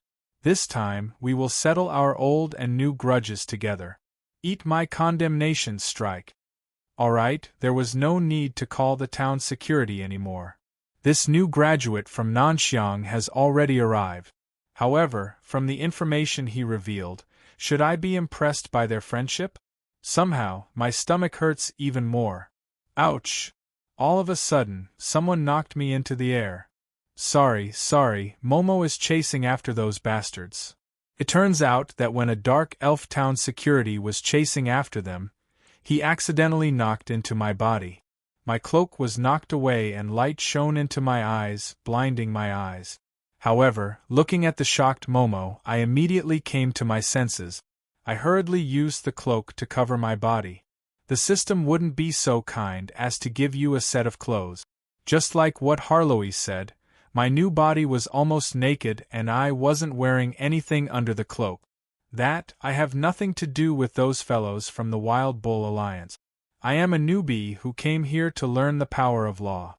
It is just that I was robbed and my clothes were stolen. I tried my best to recall the second smile of the Holy Knight. The smile of righteousness when I didn't do anything wrong. At the same time, I tried my best to distance myself from those perverts. I don't want to be locked up in the juvenile detention center for no reason. I am already penniless, so I came to rely on the Lich uncle named Roland. This is Mio, my best friend. Then, I raised Harloise in front of the dark elf. At this moment, under my command, she had already turned into a cute black kitten. Under my command through the magic pet contract, even though the dignified Queen of Banshees was so angry that her eyes were about to spit fire, she could only obediently meow and act cute. Meow! Hee, girls usually have no resistance towards cute things. Seeing that I am not a threat, she will definitely let me go after a quick check. But very quickly, I realized that my actions were unnecessary. The female dark elf town security ignored the Queen of Banshees, who was meowing and only stared at me without saying a word. Then, my saliva dripped down without a care for my image. I am rich. A top-grade Shota. Naked. Can Momo eat me? Immediately, anger flared up and I roared furiously. You are the Shota, your whole family are Shotas. Alright, this time I admit that I was scammed by the system. What training from a young age is beneficial for controlling one's body, what soul and physical body are the most closely linked, no matter how many excuses I used to comfort myself, it can't hide the fact that I was scammed. A 14-year-old physical body is indeed the expected age of my physical body, and it is also the true form of my soul, suitable for the fusion of soul and physical body. But how would I know that ancient humans lived for more than 200 years? To them, a 14-year-old is still a child. Yes, the average lifespan of the first-generation humans is at least twice that of the current humans. This 14-year-old physical body of mine looks at most 10 years old. I should have thought of it long ago. Compared to the other two physical bodies, the basic attributes of this physical body are slightly lower due to my young age, and the high charm value is purely due to the fact that children are usually cute. Yes, cute, the kind of cute that doesn't care about handsomeness. His golden hair exudes the radiance of the sun and his cheeks are rosy, just like a freshly washed red apple, tempting one to take a bite. His white skin is moist and it is obvious that he hasn't been exposed to the sun before. On his small face, there is a sunny smile that he is used to, making one feel his cheerful and lively personality. Turning back to a young age isn't scary. What is scary is that when I used the dark river to look at myself in the mirror, I felt like an oversized doll, very cute. 19 charm, if it were an adult it would be such a charming existence. Using it to pick up girls is practically invincible. But on a child, what is the use of being cute? This isn't the most sinister part of the system. A young outer appearance isn't a big deal to a mage. There are all kinds of secret potions and tools to fool one's age. Old demonesses and old monsters that pretend to be young can be seen everywhere. As long as I return to the laboratory and take out my collection, disguising as an adult isn't a problem at all. But the biggest problem now, even though I have a little partner, as it hasn't matured yet, it is equivalent to not having one. This is the core of the problem. I knew that the system didn't have good intentions. It wasn't easy for me to get rid of the body of a lich that doesn't have any physical desires, but it gave me a physical body that hasn't matured yet, one that doesn't have any physical desires. My current goal is to hurry back to the underground book vault to check on when the first-generation humans reach puberty and when they can get married. Alright, I know that there isn't a book that would be so boring as to record all these, but thinking about it isn't wrong. At this moment, looking at the drooling and love-struck dark elf, this time, it seems like a disaster is about to befall me. Little cutie. No, little friend, how about going to see goldfish with me? There are many cute little animals at my house. Goldfish? There are goldfish in the underground world? Do you think that I am a fool? Currently, I am only LV1, so it is impossible for me to defeat this weakest silver rank town security knight. Right, little friend, I still have lollipops here. Looking at this idiotic elf taking out a large amount of candy from her breastplate, I have no idea what her brain is made of. Is this the Sulphur Mountain City's proud town security knight? Thinking about this, my stomach hurts even more. Let go of me! I don't want to, it isn't easy for me to meet such an appetizing one. Momo must catch him and raise him. I will be able to harvest him after a few years. Momo will be the first to find a husband among the sisters. All right. Momo has already forgotten about her identity as an enforcer and is immersed in her dreams. Hee, to have such a cute little husband, Momo will be envied to death by the other sisters. I really want to woo pretty girls, but I don't want to be wooed by pretty girls like a child bride. Thus, without saying a word, I turn around and run. But just after running 2 steps, the pain in my stomach worsens. Then, I fall to the ground helplessly. Why do I feel so uncomfortable? My entire body feels weak. Could it be that there is a problem with the fusion of my physical body? But suddenly, I feel my entire body being carried up. The voice of that love-struck elf is right beside my ears. Why are you so light, little friend? Have you obediently eaten your meal? Eat. Alright, I finally remember what I forgot. It took me 2 days to walk over from the underground river. But, having just turned into a living, I have long forgotten the habits of a living. I really didn't expect that I would have to eat. Furthermore, Harlois, who is also an undead, wouldn't have thought of reminding me. So it isn't a stomachache, it is hunger. For you to be fine after not eating for 2 days, looks like your body is still quite healthy. After coming to a realization, the next moment, I fainted from hunger. But luckily, before I fainted, I shouted with all my might, "Save me! There is a weird auntie. She wants to feed me milk." Looking at the town security rushing over, my chastity should be preserved. Tragedy! Darn system, I will not live under the same sky as you. Chapter 70. Due to the disappearance of the Lich Roland, they no longer had to worry about their home being destroyed. The dark elf ladies clenched their teeth and dug out the last of their savings from their shoes to rebuild their home for the 3rd time. With the help of many free laborers, for example, a certain remnant knight, a certain kidney knight, a certain holy knight, the town security headquarters was quickly rebuilt. The new town security headquarters was designed by the Grey Dwarf craftsman. It was shockproof, explosion-proof, fireproof, flood-proof and Roland-proof. As for how I knew about it, it was clearly written on the blueprint of the building. The few red words could be seen from over 100 meters away. I still don't move on the 4 defenses at the front, but what is the meaning of the Roland-proof at the back? This is the privilege of a child. If I don't understand, I can just ask. However, the following development, I know that I don't need Diana to answer. Roland! Who mentioned this name? The moment I mentioned this name, countless female knights jumped out of nowhere. Covered in armor, they held sharp swords in their hands. Their eyes were bloodshot and they looked murderous. It was as though they wanted to fight it out with someone. That Protect Roland is an anti-undead barrier that we specially invited the Great Mage to set up to deal with a certain person. Right, little Rollo, you mustn't say your uncle's name here. On the surface, I nodded my head as if I understood, but I was secretly breaking out in cold sweat. It has been so long, is there such a deep grudge? The compensation for the repairs was approved by me from the Supreme Court. Without me, how could you rebuild it so quickly? A bunch of heartless little ones.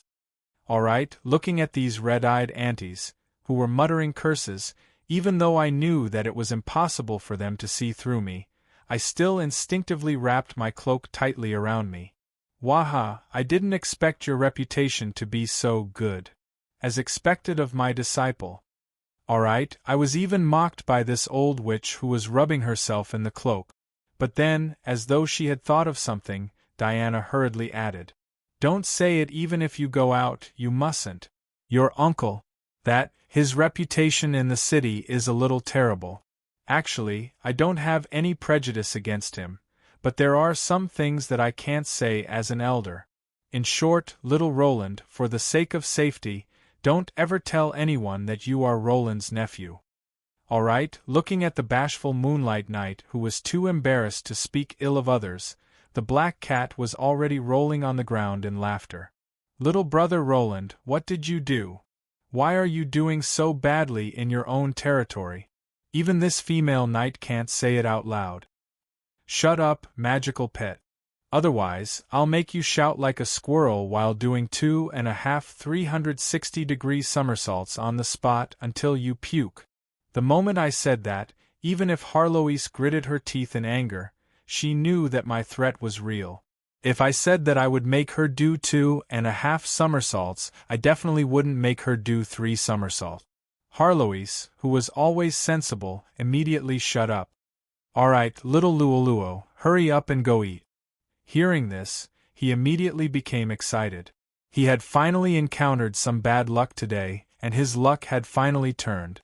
Now that he didn't even have a single copper coin on him, it was a good opportunity for him to freeload a meal.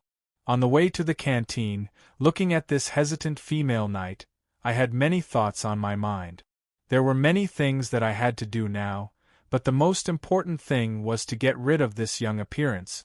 In his current state, the hilt of his sword was bigger than his hands, and he couldn't even hold the sword steadily. How was he going to fight?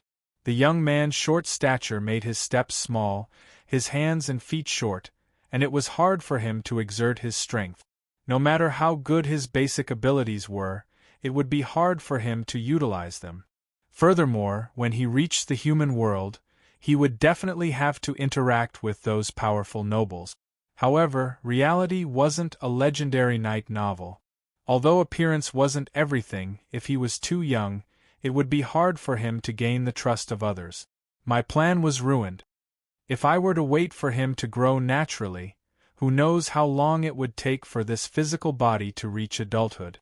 I should first think of a way to hide it. Right, dragons are a race that gets stronger the older they get. Judging from Little Red's age, she isn't at the age to evolve into an ancient dragon. She might have some secret arts. I'll go look for her later. After making up my mind, I started to enjoy the lunch that I had been waiting for a long time. At the table by the side, it was already filled with aunties who kept sneaking glances at me.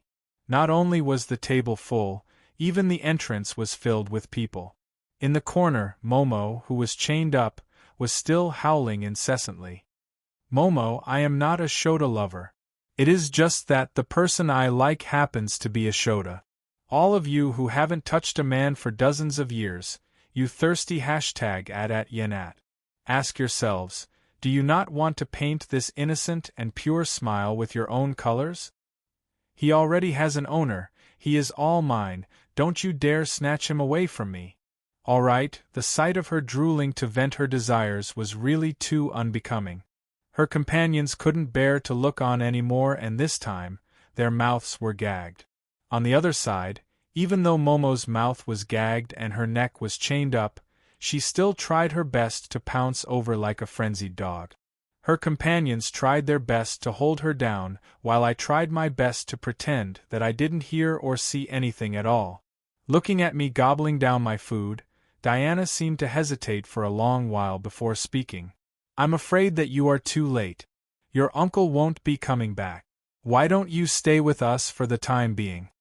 The moment she said that, before I could even reply, the cheers almost caused the ceiling of the cafeteria to fly up. Big sis, you actually got it. I thought that you weren't normal anymore. Big sis, you did well. Enjoy it first, just remember to share a bit with me. Yeah, even if I can't eat it, it's nice to look at it. But, big sis, you really won't eat it all by yourself, right? I am not a Shota lover, so I am not interested. However, I don't think that big sis will object if I borrow it 30 years later. Anyway, humans grow very quickly. You should be sick of it 30 years later. Yeah, you are not a Shota lover, you are an uncle lover. As expected of the open-minded dark elves, the scale of their words was shocking. While the elves were surprised, it made my heart tremble. I started to doubt whether it was worth it to enter the tiger's den just for a meal. Hearing the cheers of her companions, Diana was stunned for a moment before smiling bitterly. She couldn't explain it either. Could it be that she coincidentally found out that Roland is Lord Womians and Lord Womians has already ascended to heaven, so this child is destined to be unable to find her uncle? Even if it is Sulphur Mountain City, it is a dangerous underground world. If she were to meet a human trafficker or a pervert, Sulphur Mountain City doesn't seem to lack the latter. At least, that fierce dog, who is still struggling despite being chained up, is definitely one of them. Think it over. I see that you are white and tender, you don't look like a child of the underground world at all. This place is completely different from the surface. You should be thinking about how you are going to survive here. Thank you, big sis, but Uncle Roland said that if I can't find him, I should look for Lord Einmesis. Looks like I can only force myself to look for Little Red first. Looking around, those female elves seem to be hiding something suspicious in their mouths. Their eyes are glowing green, and no matter how I look at them, they look like a pack of hungry wolves. It is too dangerous to stay here. However, due to certain reasons, I have to return to the old residence for a period of time. Perhaps I should find a reliable guardian for myself first. Hearing the great name of the new Dragon Empress, Diana is first shocked. Then, recalling that the child in front of her is Womian's nephew, there is a high possibility that he is related to Lord Einmesis. Coming to a sudden realization, she nods her head. All right, I will send you there after you finish eating. Ignoring the sighs from the side, Diana silently takes out the form and passes it to me after I finish eating. Looking at you, you should know how to write. Fill in the basic information and I will make a temporary pass for you. That covetous gaze of hers makes my back break out in cold sweat. I have long wanted to slip away. Thus, I quickly finish writing the form, threw it down and left. Gossiping is the nature of women. The moment Diana, as the leader of the team, leaves, the female knight crowd around to snatch the form. But strangely, as elves, they realize that they can't understand the words written on the form. Amidst the exclamation of a certain someone, they realize that the little boy has been using their mother tongue, the dark elf language, to communicate with them. Finally, under the joint research of a few scholars, that incomprehensible form is made clear. It turns out that the words written on the form contain more than a dozen different languages. All kinds of grammar are mixed together. Even though it is a mess, there isn't a single mistake. The first word is dragon language, the second word is devil language, the middle word is ancient elf language, and the grammar used to put them together is the dialect of the leopardmen of the far northern sea. If this isn't a great sage who specializes in languages flaunting his linguistic skills, then the person who wrote it must have gone mad. Language is the carrier of thoughts. All living beings are used to thinking in their mother tongue. If these sentences are the process of his thinking, then he has most likely gone completely mad. Even though she is already as powerful as the Dragon Empress, Einmesis's life isn't any different from before.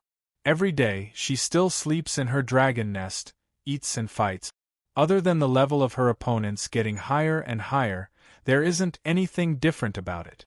Just when she was hibernating in her dragon nest, She heard the Draken priest serving her say that a lad named Rollo wishes to meet her.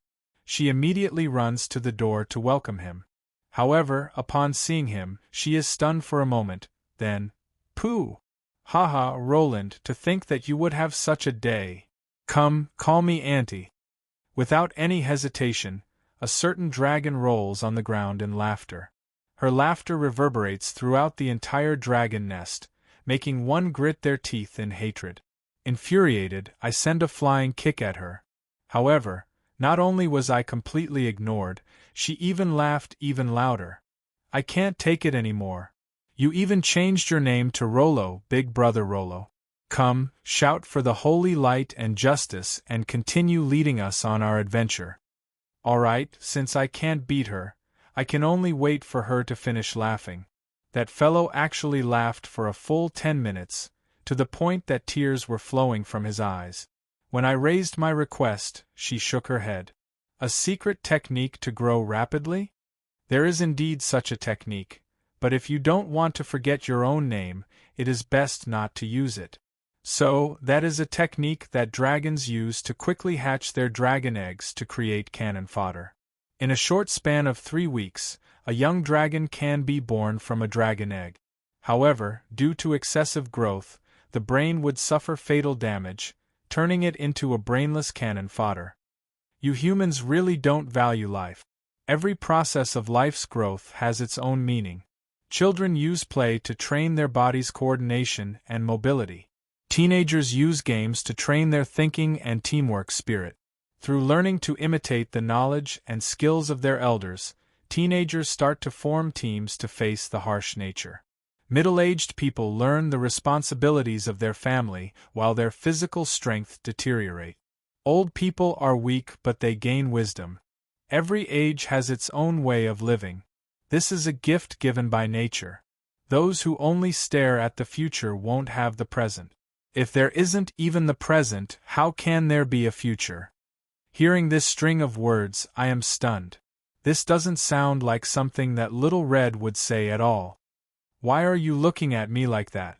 No matter what, I am a giant dragon whose age is enough to be your grandmother. It doesn't matter if I say some philosophical words occasionally. Is that what Molly said? Of course not. How could she understand such things? It was my dad who said it. Alright, so it is the legendary unlucky Dragon King. However, looking at Little Red's gleeful look, is this the legendary "you can't be cool for more than 3 seconds"? However, what she said does make sense. I can't help but think of Silly Dang's experiences along the way. His physical body gradually melds with his body, absorbing experience as he grows. Following the growth of his physical body, his strength also gradually matures. Only by building a good foundation can a tall building be sturdy. In the long run, I suggest that you take it slow. Train yourself bit by bit to uncover your own potential. No matter what, it is better than pulling up seedlings to help them grow. But this won't do. I can't even hold my sword properly. At the very least, I need a body that can fight. If you only want the outer appearance of an adult male, then you found the wrong person from the start. You should look for Marguerite. Time and space are her specialties. Adjusting her body without affecting her growth should be a small matter for her. Marguerite? Who? Oh, that saint who likes to wear blue clothes? Can you introduce her to me? I nod my head. My guess should be correct. However, the moment I say that, the face of Little Red, who had just turned into her human form, instantly turns pale and ugly. What kind of joke is this? You forgot about her again. Forget it, there is no point in getting angry with you. Follow me. Alright, this time, even if I don't want to meet Adam, I have no choice. Under Little Red's lead, we charge straight ahead. Very quickly, we meet at the city lord's residence. Ha, so cute. Little brother Roland, to think that you would have such a day. How delightful. Alright, I knew that this would be the result. The fellow who is rocking back and forth in laughter like Little Red is my indescribable nemesis, Adam. Uncle Bones is so cute. Anne's dazed eyes look a little dangerous. However, from the fact that she didn't pounce on me, she is still much better than those female elves. As for the blue-robed sage, he also smiled slightly.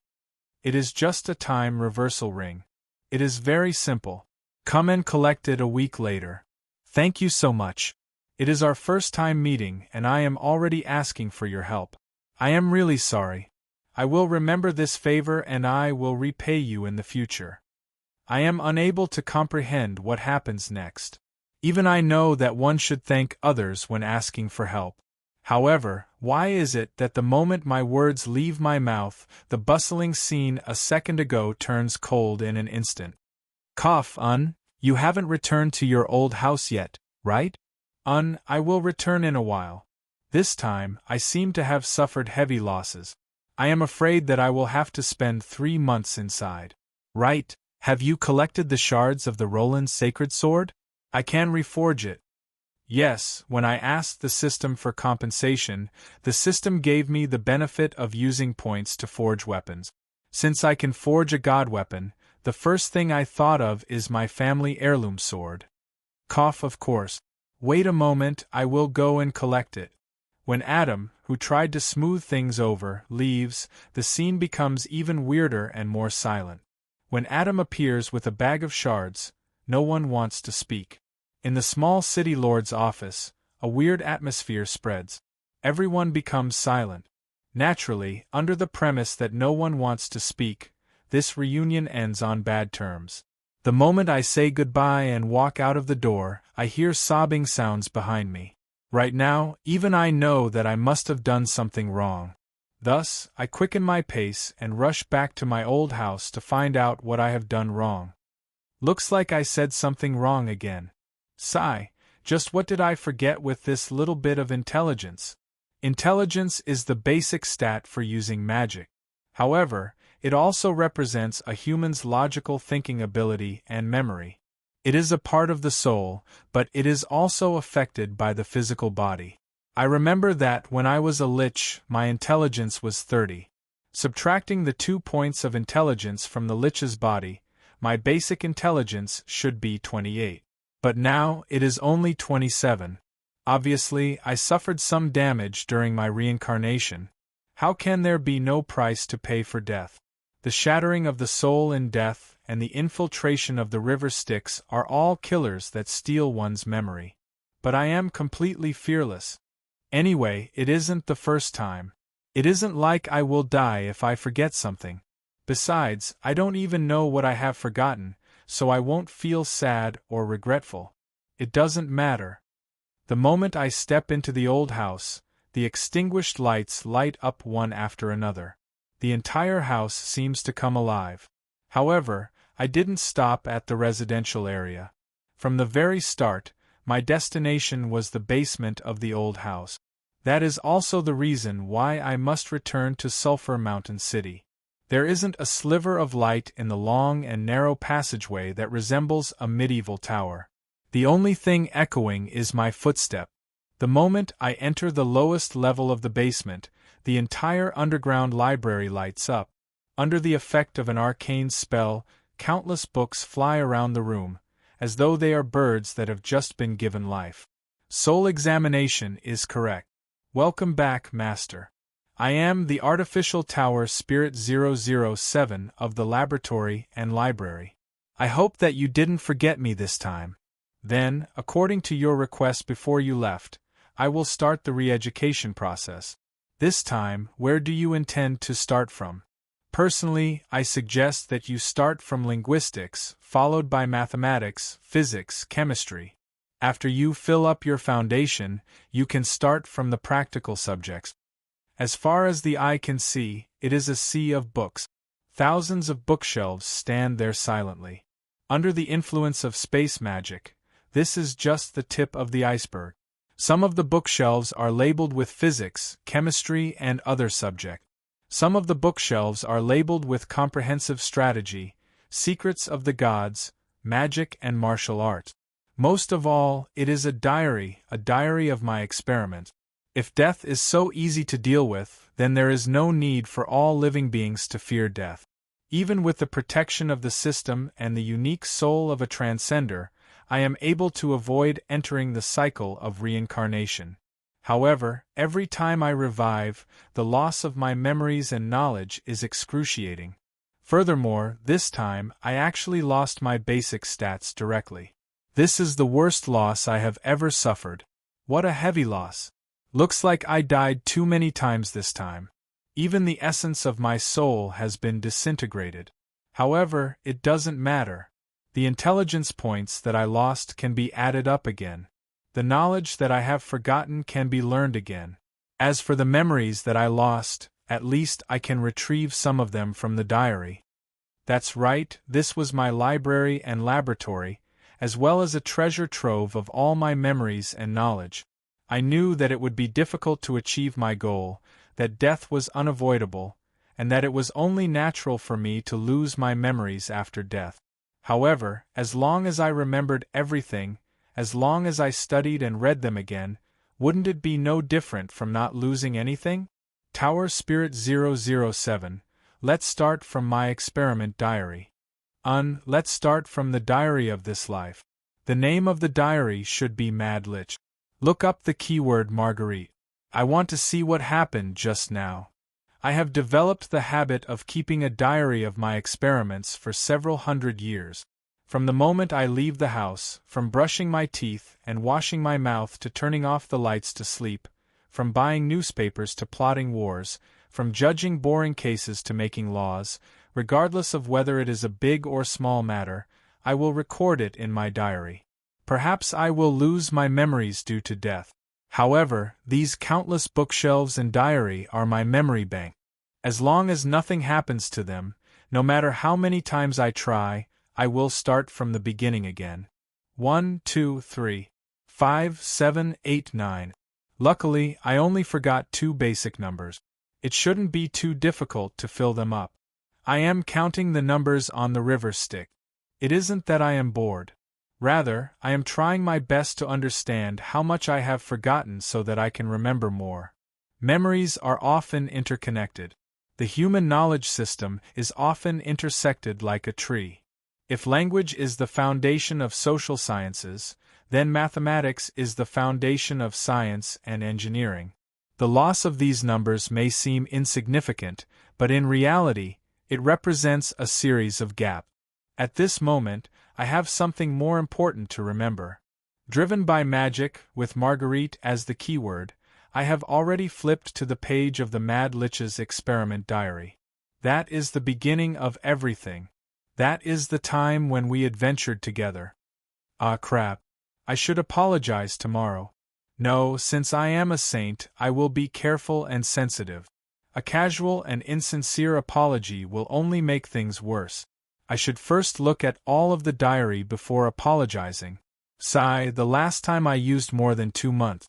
This time, I have more than 100 years worth of diary entries. How long will I have to read them all? 3 months? Half a year? Immediately, I know that I am being overly optimistic. I have died too many times this time. I can't even understand the words I wrote anymore. These square words. Tower Spirit, give me some beginner Chinese textbooks. Very quickly, a large stack of books is placed on the desk in front of me. Humans are born with a good nature. Their natures are similar, but their habits are different. If one doesn't teach, one's nature will change. The way of teaching is to be focused. In front of the desk, a young child is hugging a book that is even bigger than him. The melodious sound of him reading reverberates between the bookshelves, spreading far and wide.